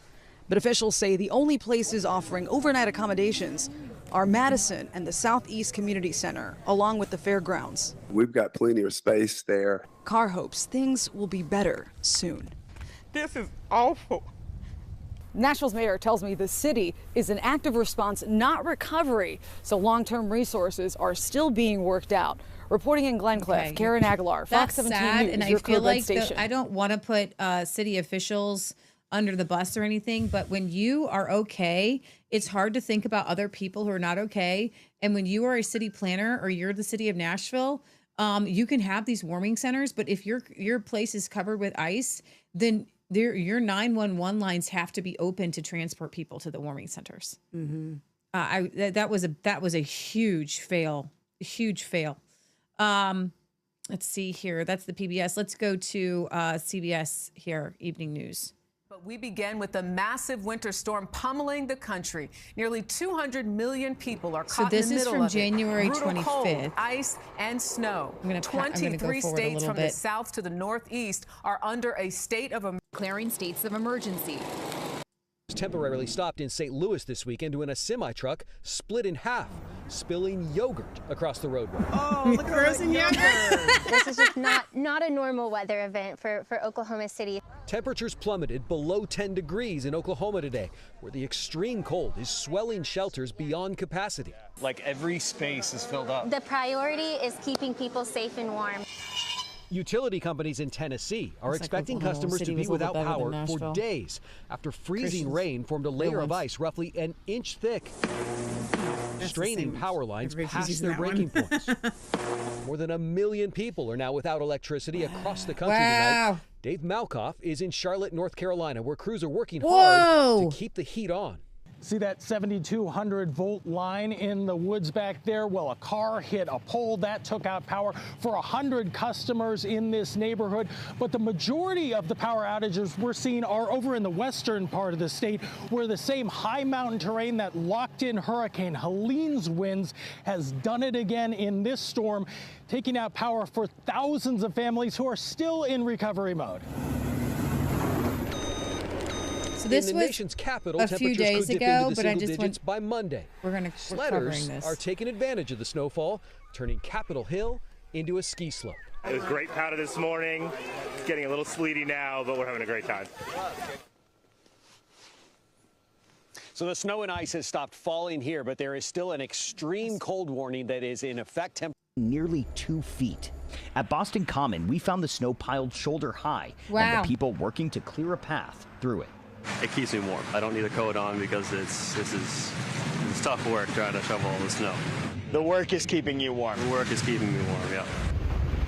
Whoa. New York City ferries are navigating past large ice floes covering the Hudson River, while further north, Coast Guard boats were called in to free a barge frozen in place near Barrytown. And this storm brought one of Boston's top 10 biggest snow days ever. Cold weather advisories and extreme cold warnings. Nashville's mayor is calling for patience as crews work to get the power back on. We are seeing trees continue to fall, even as smoking after the crash. The NTSB has notified us that they expect to have a team of investigators on site later this afternoon, early evening. A jet crash. Airports from Dallas to Boston have been working around the clock, clearing out snow and ice to try to get people and planes moving again. At Washington's Reagan National Sunday, every flight was canceled. So Leah Meckling has been in the terminal since Saturday. We were just hoping to see if we could rebook as fast as possible because we were calling airlines and like no one was picking up. But now you're stuck here. Now we're stuck here for 2 days, so. I would Sad get a to hotel report at she's that still point. stuck in the terminal hoping to get on critical resources like food. Oh, shoot, no. Trees caked in snow and ice are still snapping and cracking across the South tonight. While bitter cold has burdened communities from Texas to Michigan. In Tennessee, state troopers are going door to door to check on people living with no power. As crews work around the clock to get the lights and heat back on, local chefs like Daniel Yarzagay are cooking up hundreds of hot meals for those who've gone days without. It was both heartbreaking and very rewarding because some of these people were literally crying as you handed them hot food because they haven't eaten in 2 days. Thank you so much. Absolutely. Today, another 400 meals hand-delivered to parts of the city hit hardest. Roughly 500,000 customers are still without power across the country as utility companies work to clear equipment in case, are warning against using alternative heat sources like a gas stove inside. They've treated more than 46 children for carbon monoxide poisoning since Sunday. Okay, maybe you won't be fine. Now, Nashville's electric service deployed more than... You gotta do it right. Katie, good evening. For 4 days now. What have you been dealing with over the last few days? No water, no heat. Why no water? Lights, freezing temperatures. The pipes are Pryor frozen. told us during the house. day, she sits inside her car to keep warm. And at night, she sparingly uses a space heater. She told us she ran out of food a few days ago and is living off snack food. Poor diet, but that's what I've had to do. We're giving it all we've got every day to try to get everybody's services restored. It literally looks like a tornado has gone down every street in our community. It's been devastating. Tom Hansen is in New York City with more on the problems all this ice is creating there. Well, take a look behind me. Chunks of the Hudson River appear to pretty much be frozen over. And believe it or not, the temperature in that frigid water is actually warmer than the air temperature is outside. What? That makes sense. In the Northeast, the effects of the storm are still apparent. Some D.C. area schools will remain closed tomorrow, and icy roads caused this semi to overturn in Indianapolis. But in the coldest months of the year, activity aboard Coast Guard icebreakers heats up. So that's where we're headed. Yep, that's where we're headed today. We rode along on the 65-foot Hauser, breaking apart massive ice sheets covering one of America's busiest waterways. The dense ice flow halting travel for thousands of commuters who rely on the city's ferries. It's really moving. What kind of danger does that present for the boats that have to go through this area? It definitely creates a great danger for the boats with getting stuck in the ice or getting set into an area that you really don't feel comfortable being in. I'm not comfortable. I heard about the Titanic. And Tony, we witnessed 3 boats being freed up by the U.S. Coast Guard. You know, these big chunks of ice come from further up north where there's another fleet of icebreakers who are clearing the path for You're essential sending heating your oil ice to be down delivered. here. Tony? All right, Tom, thank you very much.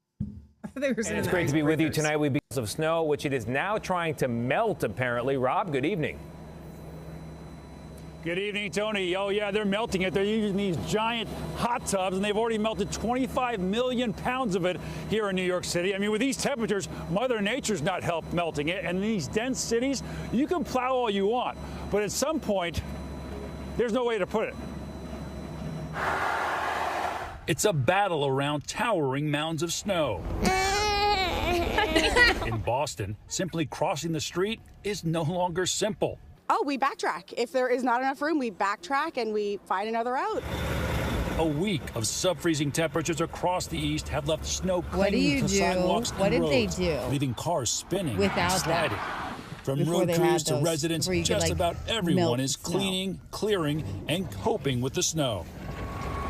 But in New York City, still buried under a crippling maze of hard-packed snow, the sanitation department is using 10 snow jacuzzis to melt it for the first time in nearly 5 years. 2 weeks straight of sub-freezing temperatures, that means that snow is not going anywhere.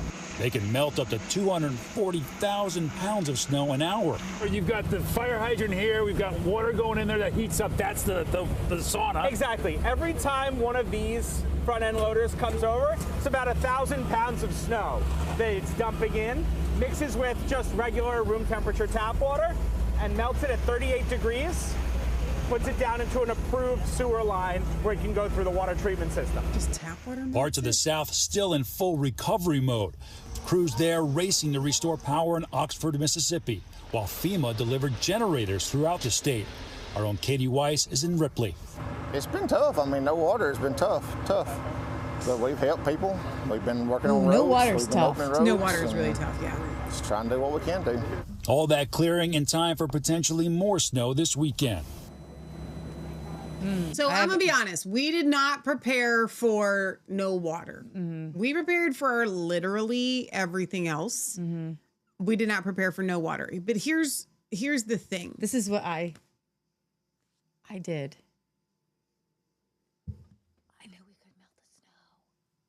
You knew we could melt the snow. Yeah, I knew we could melt the snow. So you and I tried to burn that snow. What were we going to do with this snow that has flush the toilet, crazy stuff in it? Things like that. I ain't bathing in that stuff. Okay, well, in a survival situation, you can eat snow. Okay. Not that stuff. I'm still going to eat it. I have enough bottled water. We have enough water. Like we have water. I have an Alexa Pure. Okay. I could run it through some more charcoal if you felt necessary. I didn't feel necessary. So, but here's the difference. When there's no snow and your power and your water are out, you don't have any way to go. The problem with the people not having water is that they don't have a way to melt the snow. So can we just say without like the snow's bad? Can we just tell people what they would do? So honestly, this is what I want you guys to go with me on this. I seriously don't want people to be afraid of using the snow in an emergency situation. Because I'm sure that we have a lot of viewers that either live in an apartment or you have a house that doesn't have a fireplace and all this, that, and the other. And you're like, Michelle, not everybody can have that. 100%. No, not everybody can have that. But we should be of the mindset that there is something wrong with all of society and life when you live in a place that you can't have a fireplace. Well, here's the thing. I feel like everybody should have a fireplace. Well, from like a survival, like a basic needs standpoint, like everyone should have a way to both heat and cook food. I just feel like it's as basic as running water. It's as basic as it gets. If you live in a place where if electricity cannot get to you, you can't live there. So can I because you're frozen. So I want to give you, snow on the ground is your best friend when your power and your water are out. Sure. Everyone in an apartment, because we've been in an apartment without heat, can have candles. Sure. So please stock up on candles. And if not, and at least have a case or a couple things of oil. This is a very important tip.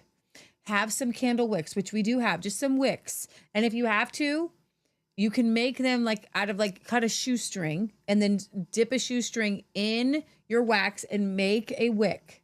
This is survival stuff, okay?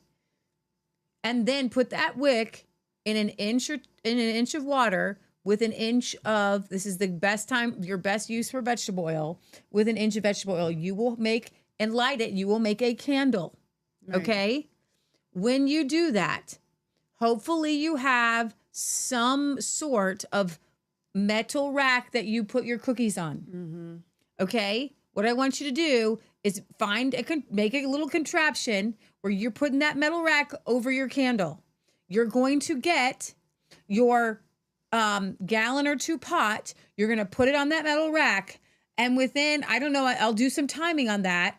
Within maybe an hour or less, maybe 15, 20 minutes, you're going to have some water. Go back out and get some snow, put it in there. Go back out and get some snow, put it in there. You can get water. And then you can bathe with it. You can flush with it. You You're can gonna get that much water. You're going to continue to bring the snow in This to is melt. a full-time job if you get enough to flush toilets. You're in a survival situation. What else are you going to be doing? Okay. Like we did. We went without electricity. So- what else were we going to do? So- we had a little fondue candle. Leah, We're not speaking to people who are currently in that situation. I'm letting you know so you have peace for the So next situation. My tip, like I just said, we did not prepare ahead of time. I have done this before. When the city tells me, and they don't do this very often, that they're going to shut our water off for like 8 hours, I will take 5-gallon buckets and I will fill them ahead of time with water. All I'm saying is your tips are great. The other tip is far more simple, and that is leading into cold storms where something like this might happen. It's a good idea for all of us to fill up buckets of water. I'm talking to the woman there. But you're not talking to her. No, I'm saying if you find yourself, here's the thing. We all find ourselves in situations. Yes. If you find yourself in her situation where I'm sure you had a candle. Okay. I'm sure she had a candle. It helps for me to work through these situations too, for me to walk things back. What could I have done in her situation when I didn't fill up the water? Mm-hmm. And if there is here, it's much, much harder when it's a nice spring day or a summer day, then there's no way to get water. I am actually way more at peace personally. If I lose water, I want it to be when there's snow outside. I'm actually more at peace with the snow outside too, because then I can keep my food cold. Yeah, and you've got your refrigerator too. So I am more at peace with, and I think, and we know this, you can get yourself warm, but it's true that more people die of cold than they do of heat. All right. Okay, so God, I lift up anybody who is still without power. Amen. I ask that you would bless them. I ask that you would keep them warm. I ask that you would stop the ICE protest as well.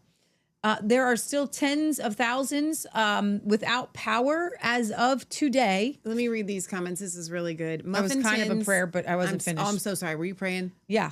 Finish. I was. Okay, there are more than 230,000. You were reading an article. That's not a prayer. In my prayer, so people will know. Leah. There are more than 230,000 homes and businesses who are without electricity today in Mississippi and Tennessee. And so forecasters have said that sub-freezing weather will persist. So God, I lift up those people, those 230,000 people who are in their 6th day of without power. Yes. If you've just heard me, maybe you got a flicker on your phone. You can get some water. Maybe you have a flicker on your phone. Get some heat. And I know maybe you know this, but you put yourself in the inner room in your house, shut the door, put up blankets everywhere, put up blankets on the ceiling and every blanket you have on the floor. Okay? Be very, very careful. Make sure somebody is awake when you leave the candles on. Okay? Put the candles on a very solid surface. If you need, still? Yes, I'm telling people. If you need light, bring in all the mirrors into the and put them up, because then you will create sconces. I pray, Father God, that you keep people warm and fed, that you bring miraculous angels to get them to a place. Maybe they need to go somewhere. Maybe they need transportation. Maybe they can stay where they're at, but they just need some food. Maybe they need some wood. Maybe they need a way to make a fire. Whatever it is, I ask you that you would be with those in Mississippi and Tennessee right now, that you would send your guardian angels to every single home to protect and provide and warm and encourage these people in Jesus' name. Amen. And I would like to give a tip also. For years, I want to say at least 15 years, we had a fire pit at our friend Janet's or at our house every single Saturday night. Okay. So hundreds and hundreds of nights of fire pits over the years. 80 people have died. No, that's really sad. I will say this, come rain, well, not so much rain, but in the snow, we would still have a fire pit. So if you do have wood and you don't have a fireplace, but you have an outside, sometimes it's worth it to sit outside in the cold around the fire than it is to sit in the cold house. Just consider that. I want to read a couple more comments. Sherry says, storing water in mason jars is a great option for when you aren't using them, meaning if your mason jars are empty anyway. But to do that, FYI, you can't just put water in a mason jar, by the way. You have to actually can the water.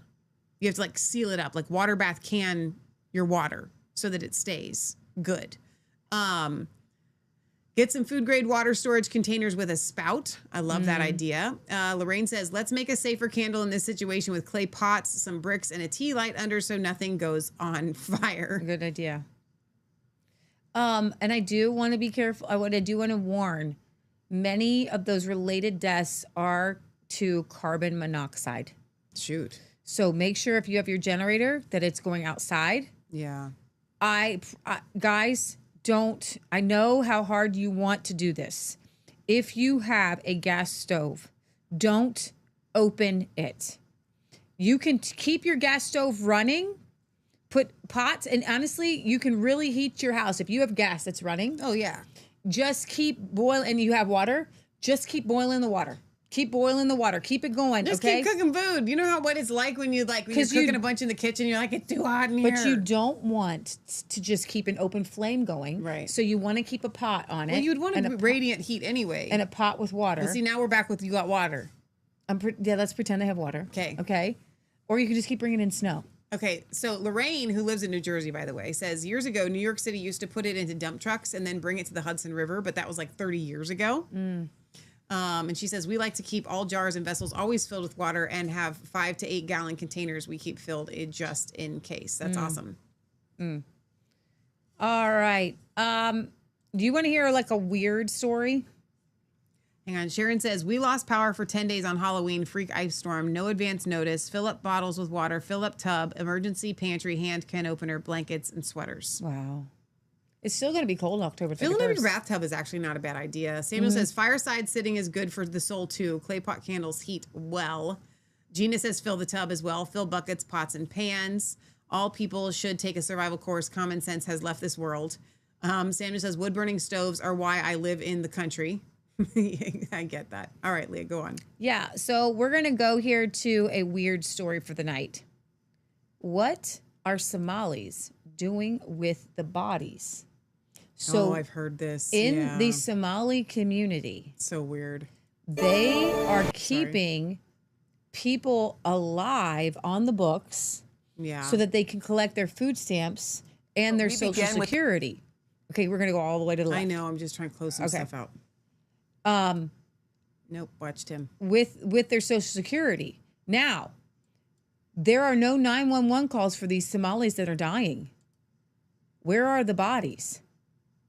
Have you ever looked at cardiac arrests involving Somalis? It's like, I kind of grokked what she was getting to, and I was like, you mean like, are Somalis dying of natural causes and being reported? And she was like, yeah. She's like, I was talking with Minneapolis police officers, and none of them ever remember responding to a cardiac arrest, aneurysm, stroke of a older Somali person.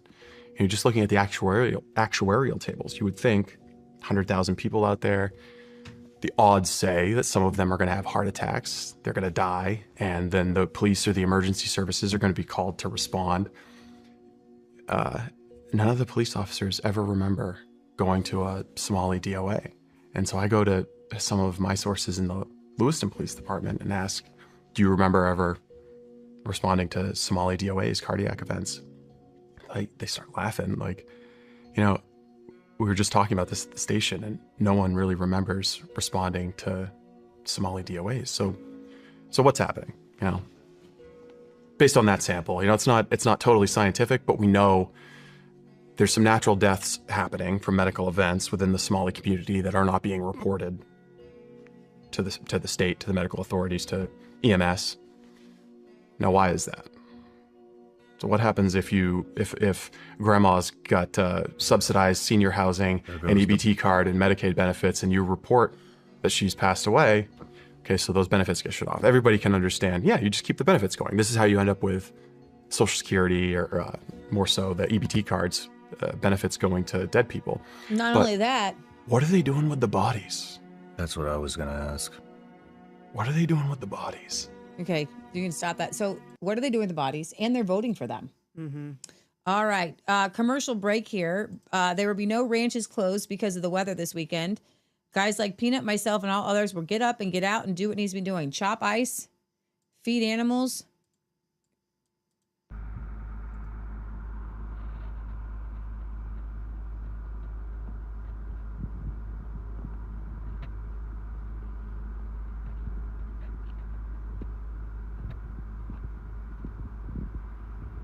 So he's got to make sure the water's flowing. Mm-hmm. So he has some water, but he just has to make sure that he does. Yeah. Otherwise, he's got to chop some ice, right? Okay, skip the next one. We'll come back, maybe. Okay, here is the story on risky things, scary things. Why do people do all this risky stuff? The last time people faced actual fear, particularly physical danger, like anything where they could actually get hurt. Why should they experience it? Because I think that if you don't experience real fear from time to time, you don't experience real danger and other things, then your mind just sort of creates fears out of nothing. I mean, like when I travel, like when I'm in airports, I always hear people like stressing the travel experience, like, oh, what do we do with security? What do we do here? Like, what if we miss the flight? What if we... And you're like, chill. You're like, you know, you're in a climate-controlled airport. There's food everywhere. There's abundance all around you. Like, what if you show up 3 hours late? Like, who cares? You know, like, how could you get so worked up about things that do not matter? And so I think that the more real experiences you have with real fear, real danger, things like that, the less likely you are to make mountains out of molehills. No, I think that's accurate. I actually will find myself taking more risk when I'm under stress, just to feel something different and bring back to reality. When I was under like super stress with my uncle and my other uncle who's wicked, I took my dog rollerblading because it's a little bit anxious to do. That, yeah. And I had fallen a couple times and I was like, I'm just going to go and we're going to go full out, Jasper. We're going. My gosh. We're going. Speaking of fear, did you know that God, I'm not going to say evolution, built dads to hear predators, not cries of babies? I've heard this before. Yeah, this is cool. Fathers produce a hormone in great quantities called vasopressin. Vasopressin is the protective aggressive hormone. And what does it do? It helps fathers to protect their family. There was a study that was done where mothers and fathers lay in bed and the baby cries, and the fathers sleep through the baby's distress cries, but the mothers wake up right away. Okay, but with the rustling of leaves outside the window, the mothers sleep through it and the fathers wake up right away, because the fathers are attuned to predatorial threat. So our nurturing hormones make us different.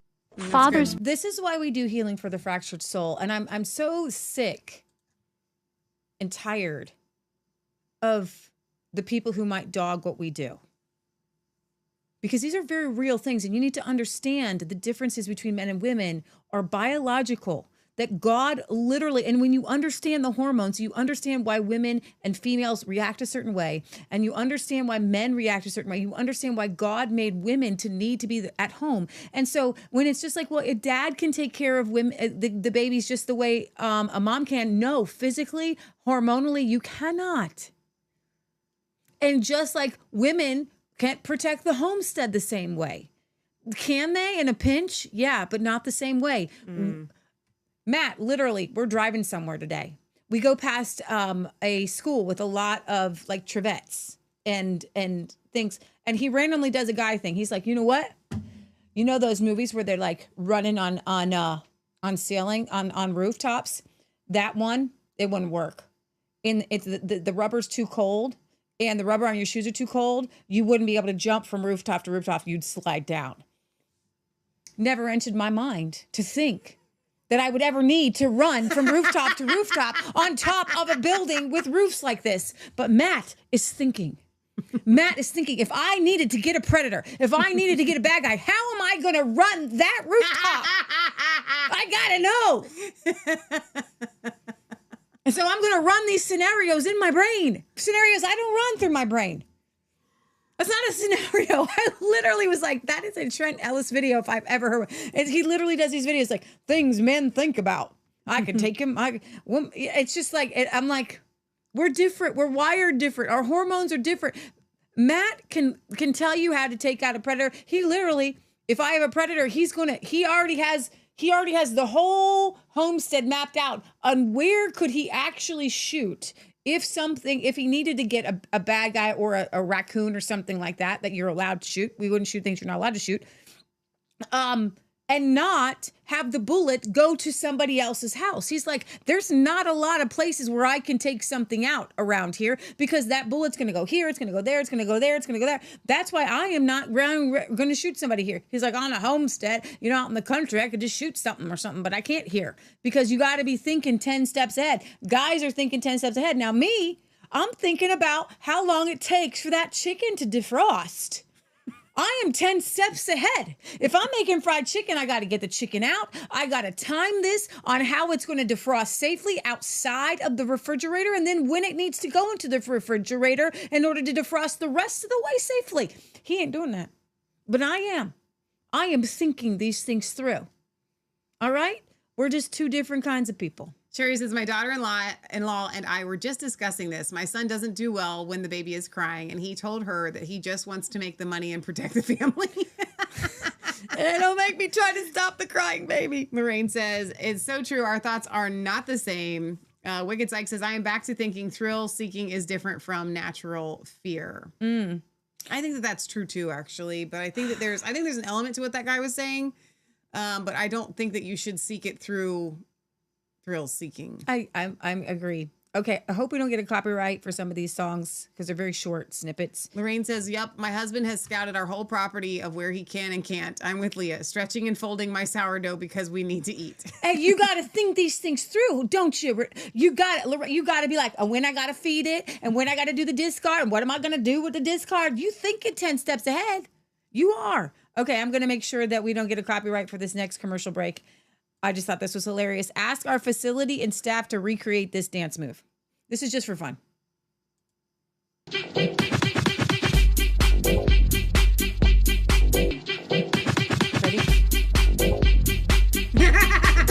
Sunshine, lollipops, and rainbows, everything. Oh my gosh. Leah. You're not wrong. If you like to talk Stop. to tomatoes. Well, she got moves though.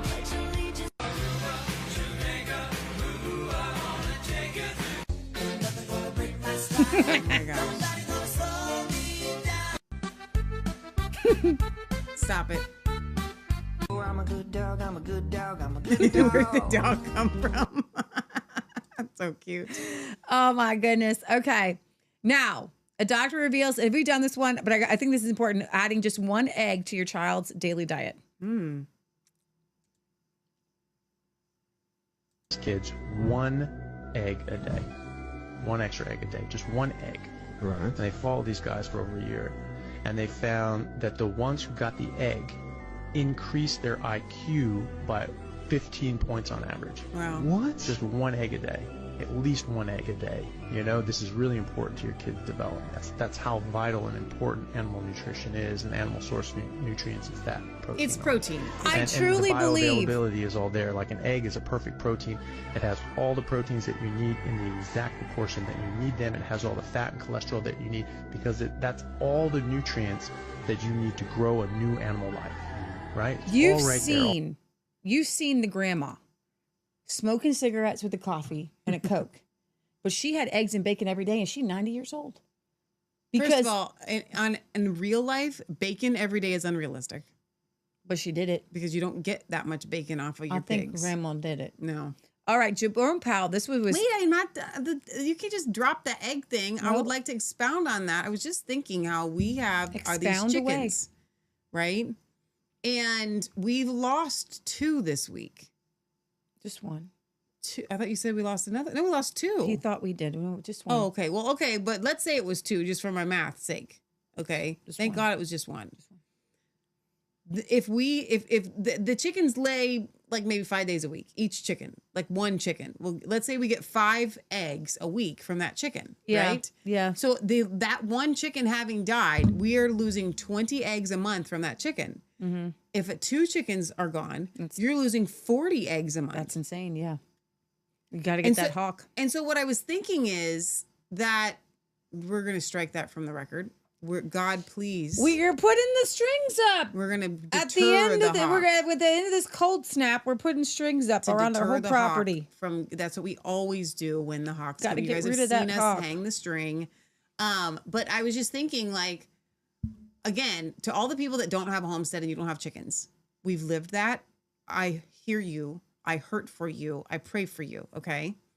But I want to speak life into you. God wants you to have chickens. God wants you to wake up every day and have your own grocery store to go and get eggs from. You know what I'm saying? But here's the thing. You got to open up your heart to receive. And I say this to people all the time. If Deuteronomy 8:28, if somebody drove by and said, you know what? Let's say you live in a house, obviously. I'm going to give you a cow. I've got this cow. It's right here. They drop it off. They drop the cow off. Could you receive that blessing from God? Just even mentally, could you receive it? I'm not saying physically, but mentally, right? Like we have to be at that place where we want those types of blessings. Because I hear from a lot of Christians out there, some who I love and admire, and I don't name names on this show, but I'm thinking now y'all names. Okay. You're big, strong Christians, really good in the mega movement and everything, but you don't want to have anything to do with growing your own food, raising your own animals. You just blatantly have told me, I don't want to do that. How can God bless you when you have a heart like that? Got to get your heart on the right trajectory. So does Jerome Powell. This was crazy to me. Jerome Powell says he's not reading much into the rise of gold prices, even though it started this year at 2,400 and is at 5,000. I thought it was 2,800. Started last year. Okay. Last year, you mean? Started last year. You said this year. 2025. We're in 2026. I know. Started January 2025. Don't take much message macroeconomically. The argument can be made that we're losing credibility or something. It's simply not the case. If you look at where inflation expectations are, our credibility is right where it needs to be. So we look at those things. We don't get spun up over particular asset price changes, although we do monitor them, of course. We don't get spun I up. really, really hate that man. I really, really hate that man. I just do. He's not there to help you. He's there to say the building's on fire, but just stay in it. Now, this was a commercial break. This was so adorable. Watch how this dog reacts once he smells the baby being brought home from the hospital. You don't actually have to have the music if it's going to kind of cause a problem. It might. The night before we came home, our dog was oh, go ahead, read it. Our dog was given the blanket our baby was wrapped in when he was born. Watch what he immediately does with it. No. Is he going to go get it? The dad's crying. He gave the blanket to the baby. Here, this belongs to you. This is your blankie. The dad is just crying. He loves that dog. I love my baby, but man, I love this dog. I got you this blanket that I know belongs to you. Want my toy? Here, I'll give my baby the toy, okay? I gave the baby my toy. Are you going to play with me already? You're going to be my new bestie friend. Mom, why don't you throw it? The dog is waiting for the baby to throw the toy. Oh, that's so cute. I got this blanket. Hi, thank you for my new friend, Dad. That's so cute, Yeah, Leah. I love it. My Okay. gosh. All right, now I'm going to play a little bit of this. No. Candace got a hold of this call 5 days after Charlie Kirk died. The laughing from Erica is just very, very uncomfortable here. I can't watch this. Look at all the thumbs up. Look how cute that is. Sorry, this is a little bit more informal than probably Charlie would be reacting. How sweet. I didn't know they could do that. I hate Zoom. I never like Zoom. Sorry, you guys. I just wanted to say first and foremost, my heart obviously is broken for you guys as much as it is for our family. You guys lost not only a boss, but someone that you looked up to, someone that you believed in his mission. This feels like a normal meeting without somebody dead 5 days ago. That you loved. You loved listening to his show. You loved hearing his wisdom on things. I'm sure some of you have also had very personal moments of where you sat down and had private conversations with him. I want you all to hold on to those. And I want you all to remember those so deeply. I want you to journal about them. I want you to be able to tell your kids about them. I want you to put those in your heart as why you're still here with the Turning Point USA family, because that's what we want. And like I said to our small group after whatever day that was that I did. So somebody had thing said on that she TV, was how many reacting days to are like still a around Good comment. Friday. She was like kind of I mirroring told the somebody team, else's I said, emotion. Turning Point USA will continue like my husband always wanted, and it'll be bigger than ever. And we're going to honor him by doing that. We're going to stay humble. We're going to work hard because that's what he would want. And we're going to just make it grow. And we're going to keep our eyes fixed on heaven. And, you know, like even Stacey said, he's going to find ways to speak to us. And he's going to speak to you in different ways. Every person's going to be different, but you'll get little moments where you're like, okay, Charlie, I see you. It might be here on campus. It might be in the quiet moments of the night, but he's here and he's more alive than ever. And he is, he's going to guide us. And we just have to remain humble. What does that but mean? Again, what I told the team humble? was, I'm not sure. I will fight like hell to make sure that all of you have a job here. I don't want anyone to think the job's in jeopardy because your family, if you choose to leave, that's different. I never will, and I promise you, I will make sure that I never allow a point to where you have to leave because we cannot financially afford you. And that is a promise. I want our family to stay together. So you can pause that there. I'm looking for the Candace Owens clip where Erica is talking about merch sales. And that was very disconcerting to me. Sherry says, I know people grieve differently, but this still seems off. And Sherry says he's not guiding anyone. You know, I that seems so weird to me. Like he's gonna find ways to speak to us. I don't. Here's the deal. If you are a very kind of Christian light type person, you are gonna hold like that kind of view. I don't think that there's any, you know, solid Christian that believes that. Am I making any sense? Mm-hmm. Like your loved ones, once they've gone on to be with Jesus, like they gone on to be with Jesus. Now, yes, we're surrounded by a great cloud of witnesses, but we are not necromancing. They are not trying to come back to talk to us. It doesn't work like that. This isn't Ghost. This isn't like, so I'm questioning the strength and the depth of her Christianity just based on that one comment. He's going to find ways to speak to us. That's what you say about like a ghost. So I see Erica as someone who is a sociopath. And this is actually me just kind of breaking things down to why we all feel a little bit weird about her. It's because I don't think she has emotion like the rest of us. Okay? I think she legitimately lacks it. Yeah. We're obviously seeing it. We're not just, this was September. Well, let me, for those that aren't tuning into Healing for the Fractured Soul, what Leah just said may not make, you might think you understood what Leah meant. Let me rephrase it. There are people who, if they are behind someone's murder or they want someone to die and they don't have feelings for that person, but they are capable of feelings in other areas, that's not what Leah's talking about. Mm-hmm. Leah's talking about a sociopath that regardless of whether it was someone that they genuinely felt like they loved and cared about, she literally is like emotions are unavailable to her, like in any area, not just, oh, she wanted him dead, so she doesn't care.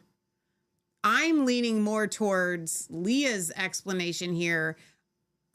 regardless of whether she wanted him dead or not, I think that she is like incapable of these types of emotions that we're looking for from her. But when you see sociopaths and psychopaths and narcissists, which narcissists actually are somewhat capable, depending of emotion, they learn how to mirror emotions and expectations. Lorraine says, my mom doesn't talk to me. I know her words and am reminded at times, but she is not guiding me as much as she was my world. She is cheering me on from the great cloud of witnesses. That is all. Thank you. That's an excellent explanation, Lorraine. That was very, very helpful. Yeah, so I just, the more I watch Erica, the more I realize that the grief that we're looking for, that would just help us to make sense of this. Even if there are problems like we played about last week, or did I? I don't even think I played it this week. There are major problems with Turning Point's financials. Okay. Tyler Boyer or whatever, there are 4 different Turning Point organizations. All right. 2 of them have the same exact mission. All of them are political. 3 of them are 501c3s, which are not supposed to be political.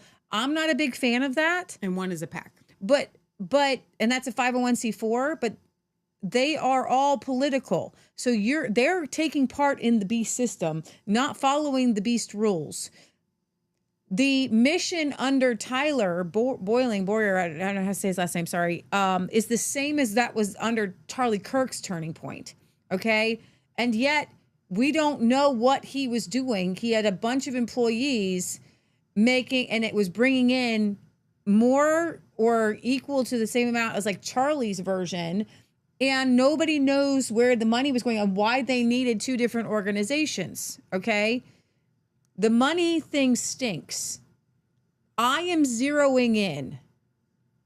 Whether it was Israel or whatever, whoever killed Charlie, it could have been the Tyler Robinson guy. Israel, if they wanted Charlie Kirk dead, was not going to come right out with an Israeli assassin. It would always be traced back to an Israeli assassin. They needed a patsy. That's the smartest way to go. So you can infiltrate things. You can make things happen. Okay. You can do MK Ultra. Erica is about attention and money, and she will spin a web of lies. She has been in what I would call soft porn videos. She dated when she didn't. She said she didn't date. She drank when she said she didn't drink. Which the dating and the drinking wouldn't have been a big deal. Why lie about it? She pretended to be this solid Christian woman. And then Charlie's very forced remarks about women should marry young, which his wife did not do because she was 5 years older and she was older, and have a bunch of kids. And that you don't want a girl who's been around the block. So she doesn't tell Charlie how many guys that she's been with. And she laughs about, how we don't do married people things with the baseball player, but we do married people things because we're laughing about it. And she's all over and handsy all over all the guys that she's with. She puts her hand on the same part of the neck about all the guys. Enough. So this woman, she is a witch.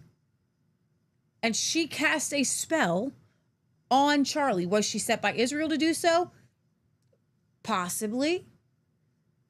She made up a story of how she met him. I don't think Candace is actually barking up a wrong tree here. And I think there is a there. But if my bottom line, what my gut says about this Erica is the reason she's been able to be the Miss America and be in all these things is because she lacks and you know what? She also lacks his guilt. So she doesn't have guilt. And you know what? If you want to be her, the one thing you can't have is she doesn't seem to have is embarrassment. She can have anger. She can have rage. But somebody says a weird comment about Michelle and I, and you can feel it. Like we feel things. But you cut these people and they don't bleed the same way. You cut them with words, it enrages them. It doesn't bother them. They don't have shame. They don't have guilt. They don't have regret because they haven't done anything wrong. It's always twisted to be around you. I made a post about Todd White We might do a story on him, bad pastor story. It's the same thing with some of these guys. They don't have shame. So you can't shame them. And then there's one more story connected to TPS USA is this. Now, I don't know if you guys ever watched a girl called Brett Cooper, a little dark hair girl. She was let go from Daily Wire. There's a lot of weird shenanigans around the Daily Wire and Jeremy Boring and that whole, it's icky. It's weird. But what's interesting, just let Candace talk here. Now, were I in your shoes, Jeremy, I might even rank you bizarrely telling Brett Cooper, then a very young employee of yours, just a few weeks before she was slated to get married, sitting her down and telling her that she shouldn't do that because you had big plans and you were going to turn her into a star because you're the magic. I would probably rank that at the tippity top of bad corporate decisions, among others. You maybe forgot yourself in that moment, as you always do. Maybe got a little swept up in you. But conservatives, those pretending to be conservative companies, certainly are not supposed to chase Hollywood fame above family. And I think personally that she made the right decision to leave. And then you made, again, the wrong decision, like the angry, repressed homosexual that you are, to not just allow a young woman, again, 21 years old, to just leave, but to, again, stalk. Because that's what you do. You stalk. You pretend it's a business, but you're glorified stalkers. In this time, in the most sadistic manner possibly ever, offering an obscene amount of money to her maid of honor at that wedding that you didn't want her to have, to hurt her, replacing her with her maid of honor because you wanted Brett Cooper, a young woman, to suffer for simply wanting to change jobs, which is why you worked behind the scenes through the same demented PR orbit to try to smear her, the friendly pop culture young girl, as an anti-Semite over an Instagram like because she liked a year-end roundup of my podcast, and you wouldn't have that. You wouldn't have that. You know, I'd rank that as another mistake, but what I rank as one of my prouder moments and all of that was using some of my nuclear energy to stand up for her publicly, despite contractual restraints, using my platform to say what you did to her was wrong. And when you sued me for that, for standing up for Brett Cooper, I want you to know that I communicated to my legal team that I would accept that. I would accept the penalty of hundreds of thousands of dollars, which you wanted to impart upon me, for me doing the right thing and standing up for someone who didn't deserve what you were putting her through. You did put me through it, and you were trying to put her through it. And I told my husband that I would gladly pay that money. I said, if the judge came back in your favor, I wouldn't lie. I would admit that I consciously stood up for somebody who didn't deserve to be smeared. I'm proud of that.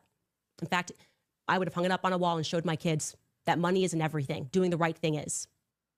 So there's a comment under that says, Brett's mom here, this girl's mom, thanks for revealing only part of what Brett legally cannot reveal. And thanks for being an incredible friend and non-compromising soldier for the truth. The fact that this Jeremy Boring, and I can't even show you a picture of Jeremy Boring with his razors commercial, which when he came out with his razor, I was like, why do you have like soft porn in your razor commercial? And he used Brett in his chocolate commercial, and it was a little bit, sexualized. And Candace says, I didn't even scratch the surface on what they did to that poor girl. She wasn't even making a lot of money at Daily Wire, but they tried to bankrupt her via lawsuits on her way out as a consequence of her simply wanting to leave because Jeremy was a literal maniac who wanted dominion over her personal life. They then tried to create a conspiracy via the influencers they pay on X to make the public believe I had brainwashed her into that decision when I had literally not one thing to do at all with it and was genuinely shocked when I learned she was leaving. I barely saw Brett at work. She was living in Hungary and truthfully only became close to her because of what they tried to do to her. Jeremy's plan was to hire her maid of honor as her replacement to hurt her and then simultaneously smear Brett as an anti-Semite because she liked a year-end recap of mine on Instagram. Truly consider how utterly demented that is. That is why I say leaving the Daily Wire is like leaving a cult. Fox News has not stalked, sued, and followed Tucker Carlson. They just fired him and immediately moved on. Consider the difference. Wow. So the Daily Wire is set up to be the Daily Israel. And I hate to say that, but it really is. Now they have Michael Knowles on there and Matt Walsh, who are a little more free to speak, but it's pretty bad. It's pretty bad, and I'm not a fan. I just wanted to read Sharon said, I caught the sociopath in my former life studying how I interacted with our 5-year-old and in other situations. Now I understand why. No real feeling. So it's all acting usually inappropriate. Sharon says, Erica took out a $30 million life insurance policy on Charlie, a young guy. Charlie was in love with a mirage. I had no idea. All right, a few more stories and a few more commercial breaks, so stick with us. We're trying to make our shows a little bit shorter so that you can share them and love them and like them as much as we do. This one is a great commercial break. They found a newborn calf freezing to death. Stop it. Hadn't nursed yet. No.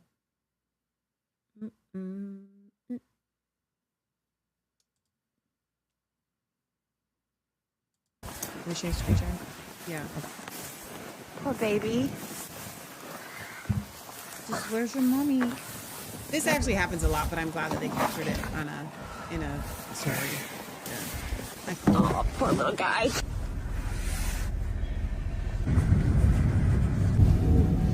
How you doing, buddy? He looks like he's warming up. He's not shivering as much, but... Going in the bathtub. I want to couch so much. I can't even tell you. He's just going to the living room. Okay. 3 hours later, I'm going to help you stand. That's a good idea. He needs to get his feet underneath of him, and we got to feed him, so he's got to be kind of upright in order for us Kind to of get slippery him. floor for that. I know. Oh, that was good. But you really don't want him on the carpet because he's he licking it off his legs. Aw. More. I would like some more of that, please. Thank you. Thank you. He's like, yes. I can do it. Yeah. I can do it. Give it here. It's slippery, Mom. Give me a rubber mat at least. It was completely full. Okay. You know what's going to happen next? He's going to poop. Yeah, that's what I was waiting for. Come on. Get your legs That's out. why you can't be on the carpet. Listen to that. Stand up. Okay, here I go. More eating. Like this eating part. Oh, this your It's floor just is very really slippery. yeah. Oh! I got this, lady. Give it here. Come on. Help me out. Nope, you're not doing it right. It's got to be higher. I need to put my head up. Okay. Nope, up. There we go. Got it. I guess I'm his mommy now. Oh! You're my mommy now. They're my mommy now. I'll just sit right here. What are they going to do with them? Now I need to know. I don't know. You're my mommy now. All right. This is a big story. The Trump machine has gotten all of Massey's consultants to quit. No. Watch, just play this video, but he has some new ones. Let me describe some of the other things they do that you don't see. 3 of my consultants have quit, like on my campaign, and all 3 for the same reason. And I don't blame them. I'm not even mad at them. If I were in their shoes, I'd probably quit too. They were told that your other 3 clients will fire you, or sorry, your other 30 clients will fire you if you keep working for Massey. And so they make it hard to basically to hire the people. Then and for everyone that quit, okay, you go out and you interview 10 people to replace them, and they all tell you the same thing: I can't work for you, or I'll lose all my other clients. So it's like it's a mafia in the consultant world. And by the way, I really love the consultants I got now because they're the ones who said, "Screw you, I'm going to some donors across the United States. The help I can get." The problem is, I feel if the you've same reached way, some degree Thomas. of success where you have a $1 million disposable income, you probably can't afford to tick off this administration. That's so true. Or they will come at your business. And I'm not talking Right. about IRS audits. Right. Like it's bigger than that. You won't Right. get the permits you need. So people of great means, I'm talking about extraordinary means, who could put money in my race and post up against the Israel First billionaires. But they're staying on the sidelines because their business will get ruined. They won't be invited to the parties, you know, the A-list parties, and all that goes away. So that's another part of what happens behind the scenes. There are things that you can't see, and I could see that happening in the presidential race as well. So raise your hand if you're a black sheep of MAGA. Woo, woo. You know what makes us black sheep? Because we still believe the same thing we believed in 2026. That makes us black sheep. In what? Oh, we believe in 2026 the Or 2016 is what I mean. Okay. We believe in 2026 the same thing we believed in 2016. Yes. So does Thomas Massey. And that makes us not so great in MAGA because we aren't doing 1-800. What does Donald Trump believe today? I'm doing 1-800. What does God believe today? And I don't think he changed. He didn't change from 2016. This Bible's still the same. Now, there are little things that we can all disagree on. But the big things, y'all moved and we're still standing here watching and standing in the word of God. That's all I got to say. You got something to say? Nope. Support Thomas Massey. Love that man. I hope he wins. Okay, commercial break. Next one, just go to the next one. Here we go. What do you do when you lose your dog, when your grandparents lose their dog of 13 years? You mean like the dog dies? Yeah, they lost their dog of 13 years. I'll always look out for you. That's what I'll do. Stop it. Oh, it's the tiniest little like a piglet. What is it?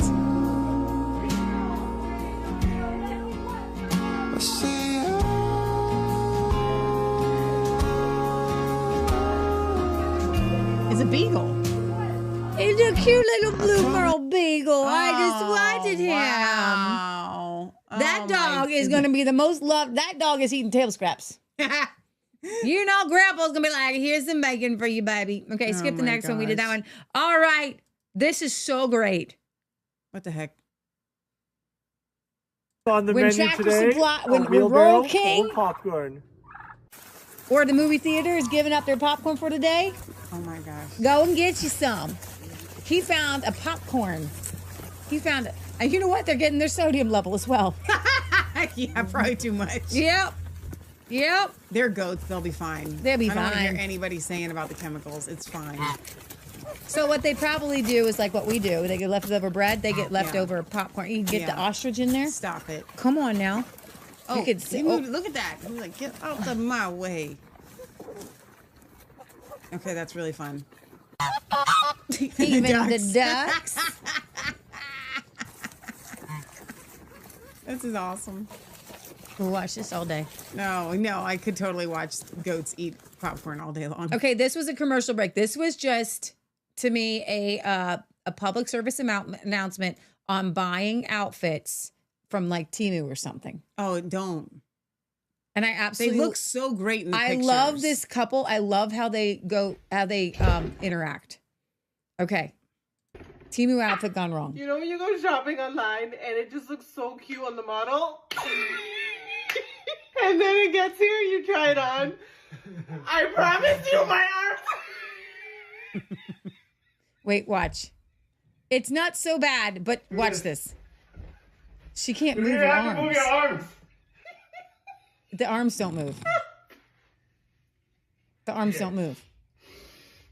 If you are not KFC, keep scrolling. KFC, please send us to do a brain deal for your company because she's already wearing the drumsticks. It looks so good on the model. I swear it looks so good. Stop, I'm trying to talk. It looks like her legs should go in here and not her arms. Hold on. High five. High five. Oh. Okay. Can we hug? Hug. Can I try it on? Yes.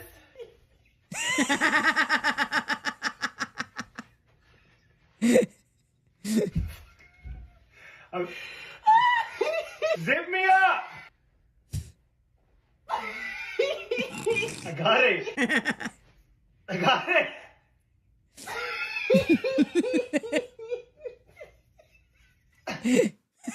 Okay, so scroll down and you can see what the alpha was supposed to be. Keep going. Scroll click on down. the post? No, just scroll down. Now click on it. That's it. That's what it was supposed to be. Oh, okay. Yeah. Even the shorts were a bit tight. tighter than I know, right? described. Exactly. Okay, this was some damage in Williamson and Davidson County. Oh, unbelievable damage here. This is the second road I've taken to get to work, and I'm essentially going to have to turn around. Ooh, listen to him still go, Leah. Pop every probably 15 seconds. This is Old Hickory Boulevard, right near Highway 100 at Percy Warner Park. So I was just going down Chickering Road, had to turn around, it's completely blocked. And this is just incredible. Shoot. And the wind's picking up, so there'll be... The wind was picking up. Okay, some dogs love the snow. Don't call them in, they want to stay out. That would be our previous husky.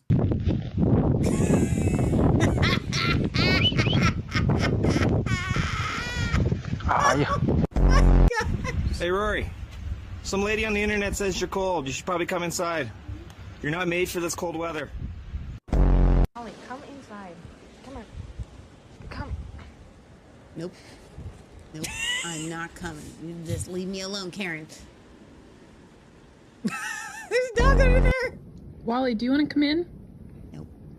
I love it. Wally, come. Nope. Come on. Not doing it. What are you doing? I have to mute the last one. There's a little curse word. Hi. No. Do you want to come in? No thanks, lady. Leave me alone. Yours. Wstawaj. Yours. Snowmer is out there. Doesn't want to come in. Okay, she says you're not a husky. Come inside. That's a poodle. Okay. That was great. All right. This was absolutely adorable. When your kids love you so much. This is just I love this part of the show.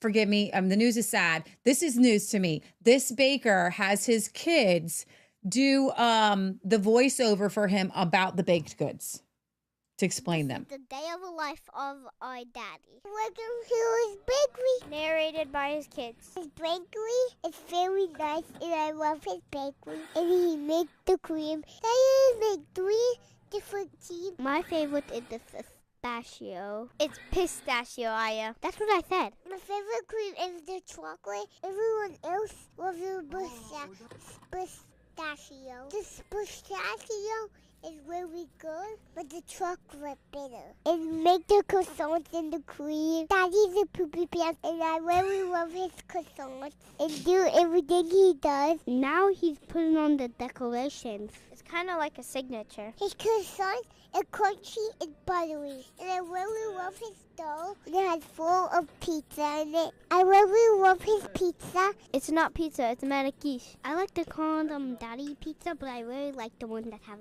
the sauce. I really love his crunchy lava, and he make it full of pistachio. And he make it croissants, and I really love his croissants. He's really good at making the dough, and I really like the dough. The bread is my favorite, and I really like it. And his pizza is very nice about it. The little sugar bread is my favorite, and I love it. And it's so nice. My dad has the best pita bread in the world. I miss him when he goes to work. We love to go camping. My daddy worked very hard, and he's a poopy pants. I love him very much because of the croissants. The one the croissant. Thank you guys for watching. I'll see you again. Why is daddy twice a poopy pants in the term of endearment? Twice the child referred to daddy as poopy pants in the term of endearment. That was great. Oh my gosh. Lorraine says this is the best. Jerry says so cute. Lorraine says a poopy pants. So here he does his own voiceover. But my life started on a tropical island. what the Hi, my name's Nitch. Welcome to a day in the life of a bakery owner whose journey to America started in the most unexpected paradise. My first memories kick in around age 5. Before that, it's all a blur.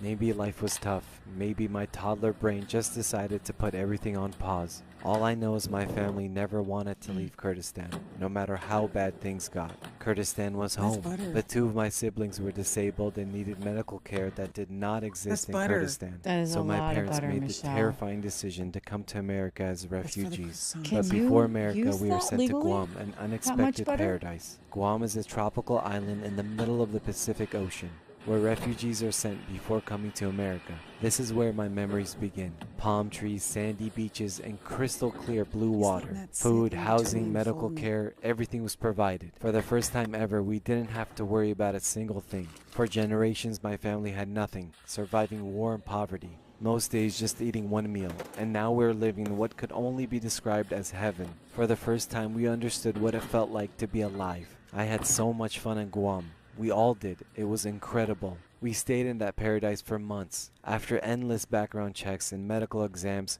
we finally got the green light to go to America. A bus would come pick up families. Whenever it stopped in front of a house, the entire neighborhood would gather and watch and celebrate. It felt like we were celebrities walking the red carpet. We finally landed in the U.S. and were taken in by an incredible Ukrainian family. They already had a full house, 5 or 6 kids I remember. And somehow they made room for all 10 of us. 16 people in a 3-bedroom house. We stayed with them for a couple more months. I can't imagine how difficult it must have been for them. Jalapeno God bread, bless them. jalapeno They cheese showed bread. us unimaginable kindness. They showed us why America was great. It's interesting to see how dramatically different America is today, especially knowing what kind of kindness used to exist. That kindness shaped everything I try to give back today. From a tropical island to a bakery in America, I'll never forget where my journey began. Thank you guys for watching, and I'll see you on the next one. Oh, wow. Wow, Mr. Poopy Pants. Baked by Neck. That NECH. I would love to go to your Niche. bakery, sir. Yeah. I would eat all of your things. I love how it says the baker whose toddler calls Poopy Pants. All right, final story for the evening. Do you guys remember Catherine O'Hara? We're going to remember her from right here. The one on the left. Yep.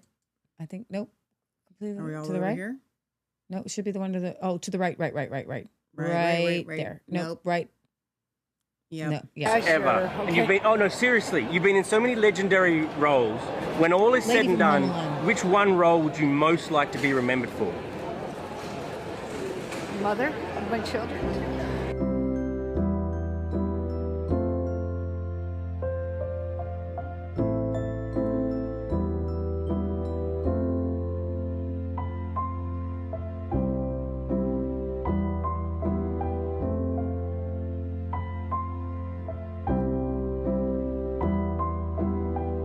Kevin. We just watched those Home Alones with Uncle Jack this did, year. We yeah. haven't watched them in a while. Well, she stays married to the same guy. You're my favorite Look at actor. that. There you go. All right, show's over. Wow. No, it's not. We have a package. Oh, do we? From Kim and Leah. Oh, that's right.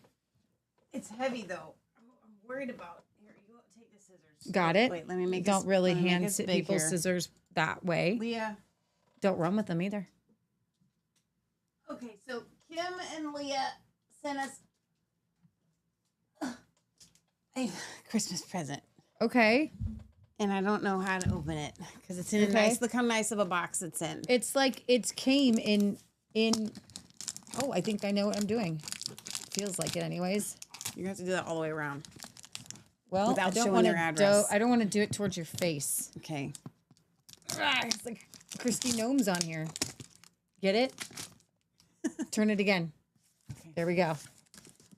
Get it? So if you guys aren't tuning into Revolutionary Revivalists occasionally on Thursdays, you're missing out. One more. Turn it one more time. Okay. There you go. So this is from Kim and little Gnomes. Leah. Oh my gosh, this is hilarious. Get it? Gnomes ice skating. That's like a Q thing. Christy Gnome and DHS and ice. Oh wow, yeah. Get it? I get it. You do? That's a Q thing for me. Okay, but I don't think you did a very good job. I have those. Okay. There's a knife there if it would help you. There is a knife there. We might get to that. Oh my god, there's so much tape. It's adorable, though. It's totally adorable. Well, you have to. I mean, that's the box. The box Right. is, yeah, you can't have it go opening up on you.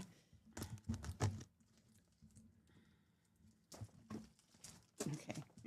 Don't cut your hair. No, I'm trying. Don't not cut to yourself. I'm trying to do none of those things. I feel like the safety of this is.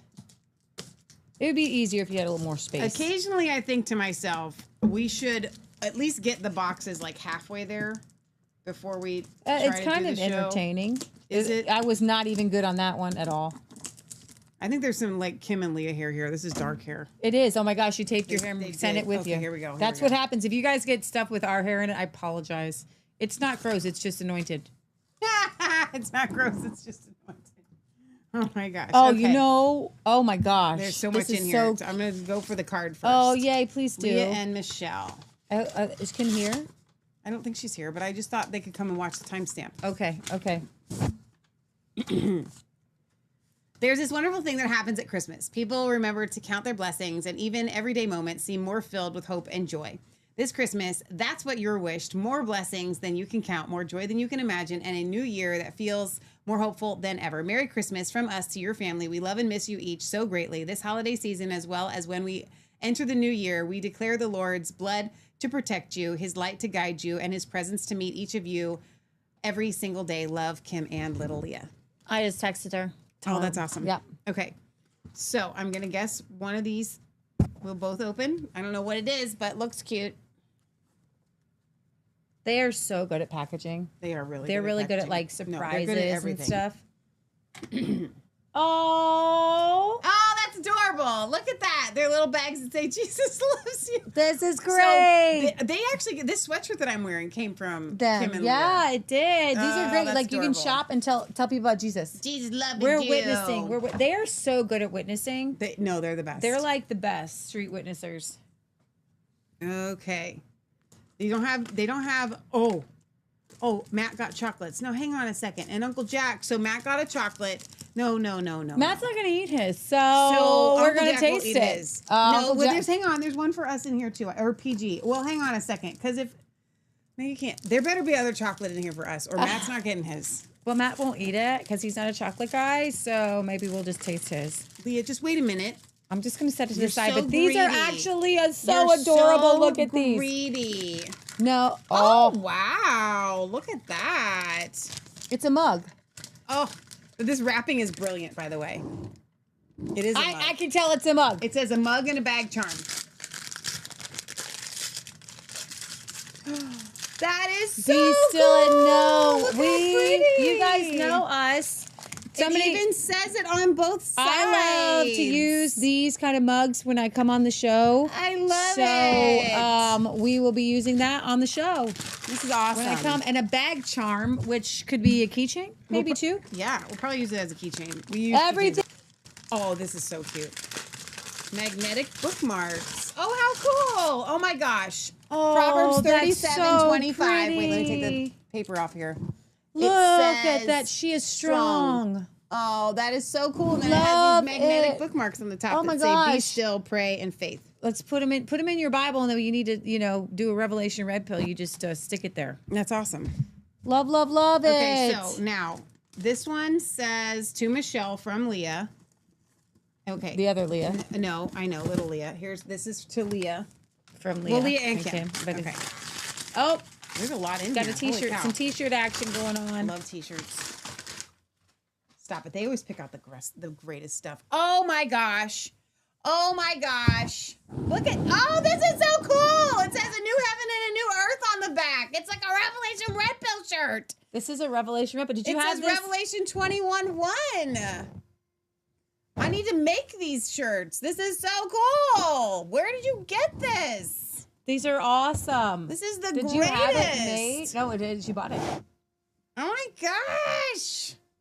So cool. Well done. Yes, we got Love some it. Wednesday uniforms to wear. We do. Okay, I think this is a food. This better be our food. I don't mean that in a greedy way. I just mean it like you can't just send like a chocolate thing and Michelle hasn't eaten yet.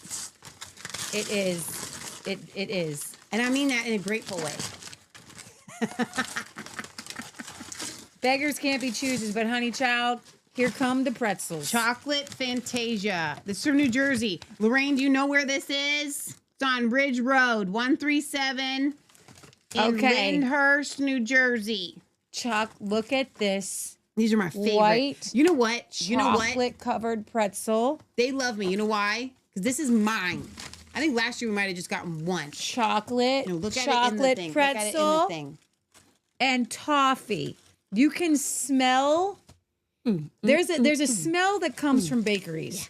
Yeah. That does not come from anywhere else. Okay. It's a baker. I smell the bakery. Oh, this is so rude. I'm so rude. I am transported right now. It's so good. I'm gonna try the white chocolate one. Okay. All right. Okay. Lorraine says I do so good. I grew up 2 towns away. Oh, Lorraine. this tastes like Christmas. Leah and Kim are my favorite right now. It tastes. I am transported back I'm gonna spoil my dinner. as a child I haven't eaten dinner yet.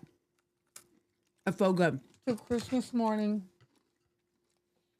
I highly recommend. Listen here. If you go to Chocolate Fantasia. Although there's a lot of sugar on top. Look at this. Look at all that sugar. That's just pure sugar. To get the white chocolate pretzel. That's something. So this looks like a cookie pretzel. Here's your problem. So this has like cookie. Oh my gosh. This is like cookie. Yeah. I want to just eat the whole box. Oh, chocolate pretzel in my mouth. This is so good. Why is chocolate and pretzel? Why do they go together? It's like peanut butter and jelly, man. It's like bananas and rice. You stop it. Leah, I can't believe you did that. The white people put together chocolate and pretzels. The Somalis put bananas and rice. Who's doing it right? Who's doing it right? White people. It's not just white people that do chocolate. Like, black people do chocolate and pretzels It's too. a joke. Asian people do chocolate and pretzels. Do they? I bet they do. As a cuisine? I don't know. This is my dinner, though.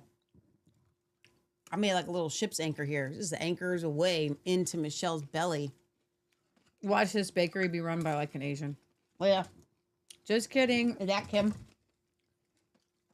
I think so.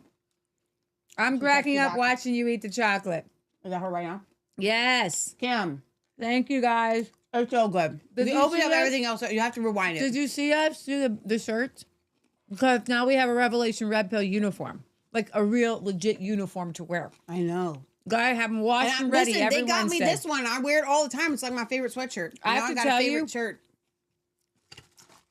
I have a It's so sweatshirt cool like on the this. Kim, I can only wear that sweatshirt on the coldest days of the year. It's warm. I have no idea where you got those sweatshirts. Oh, like if I do sweatshirts, I want them to be this quality. I thought that. I will tell you, the sweatshirts that these ones are, I need to look in the are tag. the highest quality sweatshirt. I am a sweatshirt fiend. Okay, if you haven't noticed, unfortunately, that's kind of like my outfit for the show. I've been wearing them a lot this winter. So those sweatshirts are the highest quality sweatshirts that I have ever put on.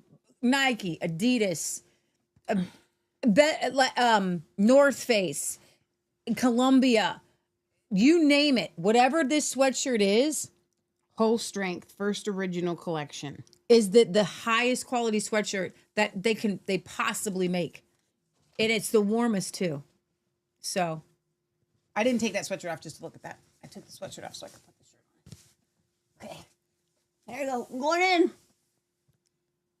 Your Revelation Red Pill shirt. It's my Revelation Red Pill. Oh, it's perfect. Jesus loves you, this I know. The kingdom of heaven is so where cool. we go. Isn't that cool? It is very cool. It is so cool. It's like cool. It's like a biker gang shirt. I am a what? I feel like this on the back. Oh yeah. Oh, it's like a biker gang shirt. Lorraine says, I'm now I in want that. a chocolate covered pretzel. You get to go. You can go. Lorraine. Go tomorrow. You could go and get you some. The rest of the world can't. Go on and take a picture. She says, me and Leah are watching. We love you. We miss you guys so much. Mwah. Thank you so like, much. You don't even know. Uncle Jack, I should take a picture of Uncle Jack eating his chocolate tree because he's totally going to down this tree. And you're going to see these mugs on the show. On the show. I love to rotate the mugs. This one, a friend of ours made, where the Spirit of the Lord is, there is liberty. We've had some mugs. I love mugs. I use them, and I love the big mugs. This one is Be Still. Does that make it your mug language? Okay, so you're going to see this one. No, these are so you're going to great. see these, and we love our witnessing tools, don't we? Don't we, Jesus freaks? We Okay. love our Jesus apparel. But you should not have sent it right now. But I haven't even, well, you didn't send it right now. Matter of fact, and I should be talking my mouth open. My mouth full. This came in the mail yesterday. And I said, I'm going to save it for tomorrow night's show. If I had known that this was in here, I'm not sure it would have made it. I actually did not consider, and I don't know why, and I should have, that there would be chocolate in the box. I'm glad that it did not come to mind. That's so funny. Okay, you know what I'm saying? I'm going to finish this pretzel. Jesus gang. We the gang gang. We the gang Jesus gang. I'm telling you, wherever Kim goes, her whole wardrobe is like Jesus, Jesus, Jesus, Jesus, And Jesus. Leah. Yeah. They're the Jesus gang gang. They we w- need to do some t-shirts. So in the meantime, they sent in us ones. They're like, listen. Okay, this is for real. Thank you guys. If you guys are watching right now and you know of a good way for us to do t-shirts, whether you think, there's a local printer, whether we should get the t-shirts, that's been the thing for us We to want try to high figure quality. out. We want to have Like the these high sweatshirts. quality shirts. And I have so many sayings that I would wear. Okay. That I can do the graphics easy. Right. So the question is, it would be, more financially stable for us to have those one shirts that are printed as you go, and then those shops send them out. It's called Printful. So, but you don't get like legit. The profit margin's very small on any t-shirt that we would sell. We'd make like $3. It's super thin. It depends. The margin and the sweatshirts.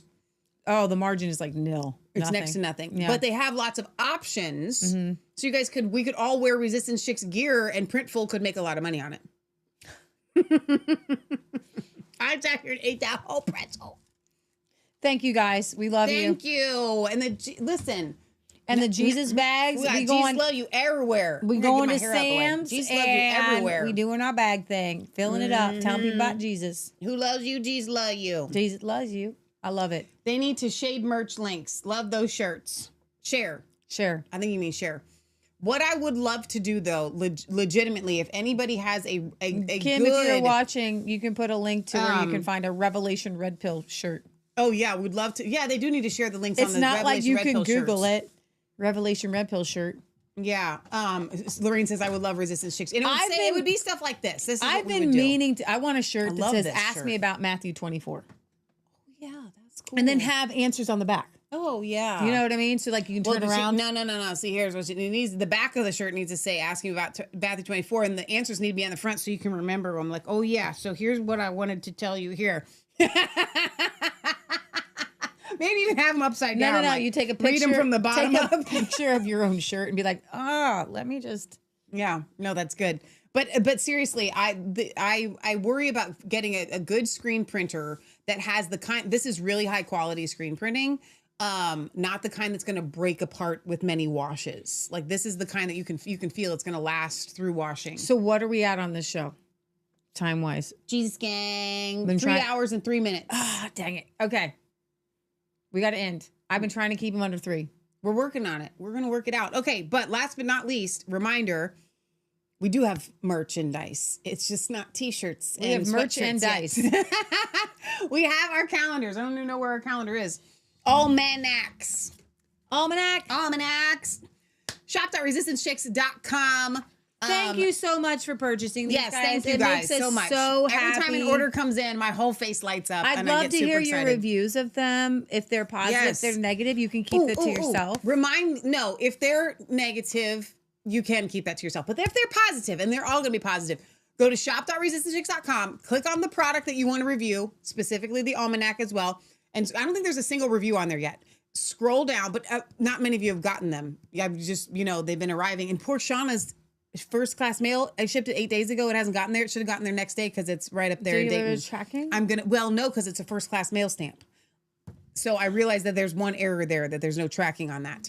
So I'm going to send her a new one tomorrow, just because we're not messing around. I'm just going to send it out. It's going to come back to us. It might, and that's fine. So that's why I'm going to go ahead and get one out. But that's the kind of quality control Resistance Chicks have. Oh, and speaking of quality control, I realize if you guys have ever purchased a polish from us and you're like, I love the polish, but it's a little lumpy. Every single polish that goes out from now on is going to have one added step. And I posted this on Facebook. We realized that the coconut oil, when it hardens, it kind of likes to clump. And if we run it through the food processor one more time, it's a super fine powder. So if you have a tooth polish right now, just take it, dump it in your food processor, boom, put it back in, and it'll be powder, be easier to use. High quality product going to the next level. So the Rise and Shine specifically, but we will also be doing that for the Remineralize Me Extra Mint polish moving forward. So you guys can look forward to that. So all the tooth polishes just getting an extra little love. So love, speaking of love, promo code LOVE2026 will save you 10%. It's our pre-Valentine's Day promo code. We're not posting it anywhere. It's only for our live audience until we start launching our Valentine's Day sale in the next like 5 days. But until then, you can get the pre-promo code. You know what they do oftentimes? They do like VIP sneak peeks. That's kind of like y'all the VIPs because you watch live. So the VIPs, you guys are getting the pre-promo code. So literally anything on the store right now is 10% off. And the reason why we wanted to do that is for those of you that to get the almanacs before waiting for the Valentine's Day sale. So the Remineralize Me tooth powders, I'm gonna be making those tomorrow. So those will be ready. We're sold out of those. Come on, Lorraine. She says, I've been using the beard and face oil and I love it. I knew you. I'm telling you, I'm gonna make it for women. I will. But in the meantime, y'all can just ignore. I just had a vision of Lorraine with a beard. Stop it. She's too beautiful for that. She says, because it's for women too. I don't have a beard. LOL. That's awesome. Kim, Leah, we love you. We miss you. You need to plan to do a Revolutionary Revivalist as you get time, but big prayers. Let's just pray for Kim and Leah real quick. God, I thank you so much for Kim and Leah. They are doing your work. I know that Kim is doing all kinds of things with the animals up there, and we praise God for her. I pray that you will protect her because she often finds herself as a tiny little pint of a thing. Show them where they're supposed to live. That's their big prayer. I'm going to get to that next. I want her to be protected as she goes out on these calls for these animals, that they will find homes and fosters for these animals. They will have the provision that these animals need. And above all, Father God, we thank you that Kim and Leah have a home. And that you know exactly where that forever home or even temporary forever home is supposed to be, and that you are making a way where there seems like there is no way, and you are bringing out all the stops, all the angels, and showing them this is exactly where they're supposed to be. This is their home. We thank you that little Leah's graduating this year, and her graduation is going to be amazing. We thank you for the call that's on her life, and where she is headed. You will again direct that path. We know that she is designed to spread and expand the kingdom of God and preach the gospel to the nations. And so I just thank you for that call in her life. In Jesus' name we pray. Amen. Amen. And we had a donation this week. I want to thank, So Granite Guy, if you live in Bixby, Oklahoma, okay? Let me pull this email up. I want to do a big thank you to Gary. And I don't always call people out for your donations. A lot of you guys have given us very, very generous donations. But since he has a business that you all could, if you live anywhere in Oklahoma, northern Oklahoma anyway, and you need a granite or any kind of, fabrication countertop, whatever, you can contact me. I'm trying to see if he's got the name of his granite company sitting here. But he has been with us for like ever. So if you guys need a granite or any kind of countertops in Oklahoma, you give me an email and I will get you hooked up with Gary. Okay. So thank you, Gary, for your donation and being a huge support for us for so many years. And thank you to all of you who do help support us. We really appreciate you guys are amazing. it. God is moving in a powerful way. We love you. We think of you. Michelle went over a handful and sent out some thank yous to our big donators, people who probably would want to remain anonymous. Not big donators. Well, it is big. It is big, but just our regular monthly donors. So to me, that's big. Okay, so we have Thomas Massey donators. Yeah. I start to cry when I think of your hard-earned money. Right. So over the course of time, I'm just going to throw out a number. Over the course of time, somebody has given faithfully, and it's been a few years, but it's like $2,000. Yeah. That's a big donor. That's a big deal to us. I mean that genuinely. That to me, it's over a while, okay? but to me, what you're sowing, it just boggles my mind. Yeah, I don't get it.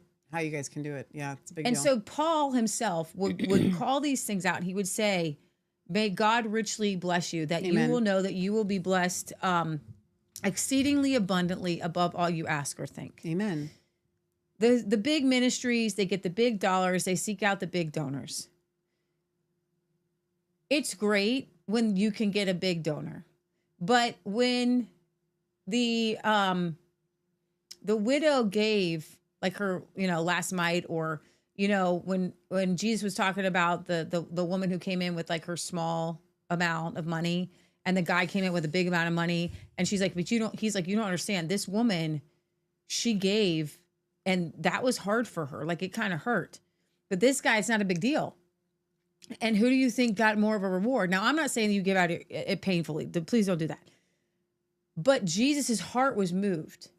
So I know who our audience is, because we run away the other people, because the other people are seeking out.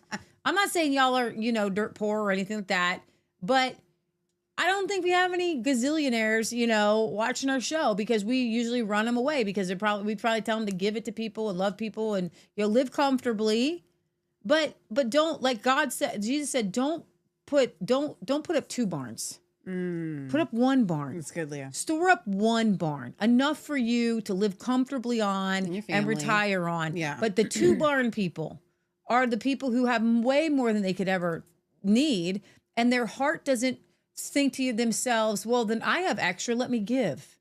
I have enough, let me give. Yeah. And so don't want to make this I get really, weirded out by like sermons on giving, because I feel you like ain't never gonna get a Give to Leah and Michelle sermon on this show.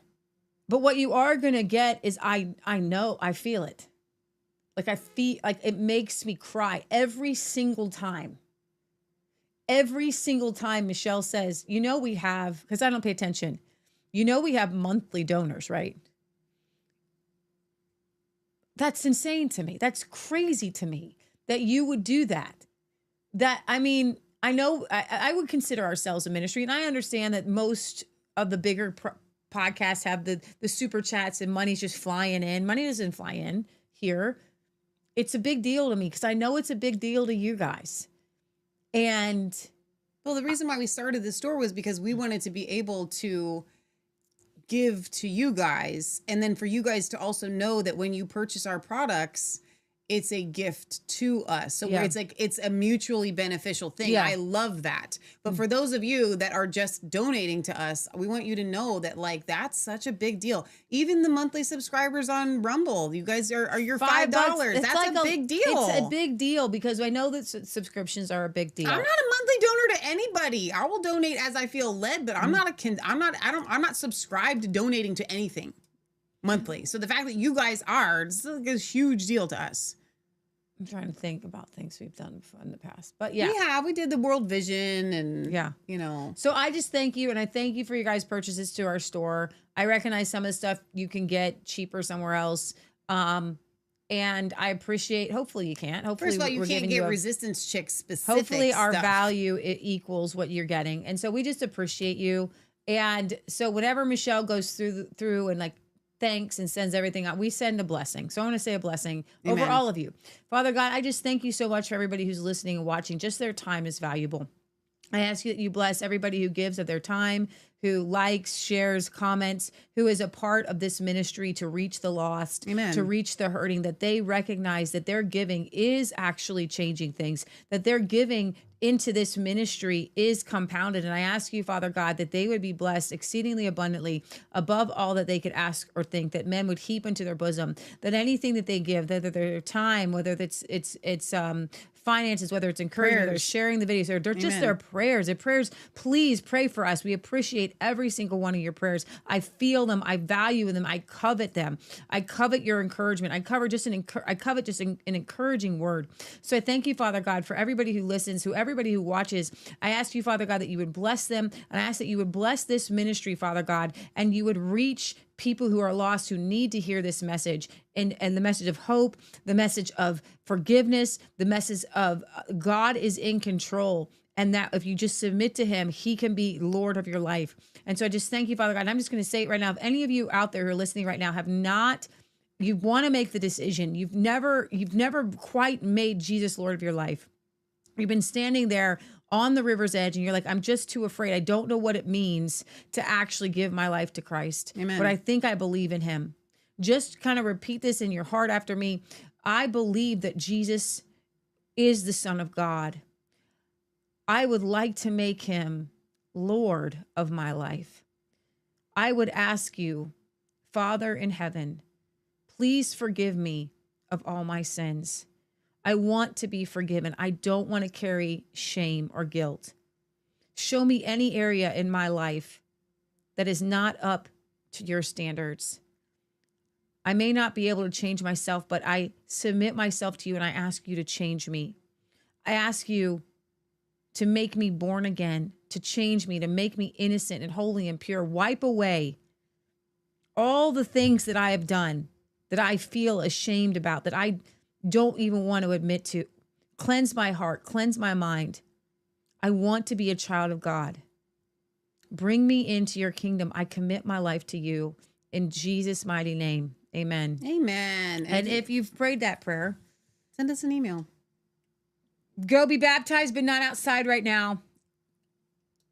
But you can do it inside in a bathtub somewhere. You can, totally. I baptized Skippy after giving him a haircut after he got saved. We did a Catholic with kind. water on his head because he couldn't get into the shower or anywhere where I could baptize him. All right. Kim says, amen, amen. God bless you abundantly. That was to our prayer. So thank you guys. Thank you, Kim and Leah. We miss you guys so much. Thank you guys for tuning in. Chris says, your products are all amazing. Thanks and God bless. Lorraine says, amen. In agreement for my Jersey sisters, Kim and Leah. That's awesome.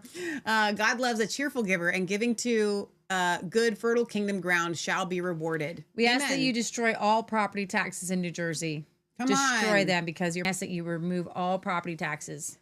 Over on YouTube, Silent Girl says, don't hate me. I don't like pretzels. The snow is slowing down deliveries. Sharon says, I love chocolate, but not on salty pretzels. I still have the chewing gum necklace the little 5-year-old boy made me. I babysat for. Oh, that's super special. Do what though? She's saying she still has a chewing gum necklace that a little 5-year-old boy made her when she babysat for him. That's quite something. I don't know. Is it made out of like his chewing gum? Because that's a little weird, Sharon. Just gonna say that. Dale says, before you design any type of shirt or logo, shouldn't you get a copyright first? If anybody were to try to take, copy, I'd like for them to but it's not a bad idea, out. Dale. It's definitely not a bad idea. All right, shop.resistancechicks.com. We'll be here on Sunday. We will be doing a giveaway on Sunday. So if you want to sign up for the giveaway, you can send me an email, which collection you want, either the men's collection or the women's collection, massfaith33@gmail.com. Please send your address. I'm not going to mail you anything. You would like it if I mailed you something. So send me your address. So that is, if you do win, I already have it ready to go. So we'll be doing our giveaway on Sunday. And if I forget, please remind me in the chat. All right. Bye, guys. God bless.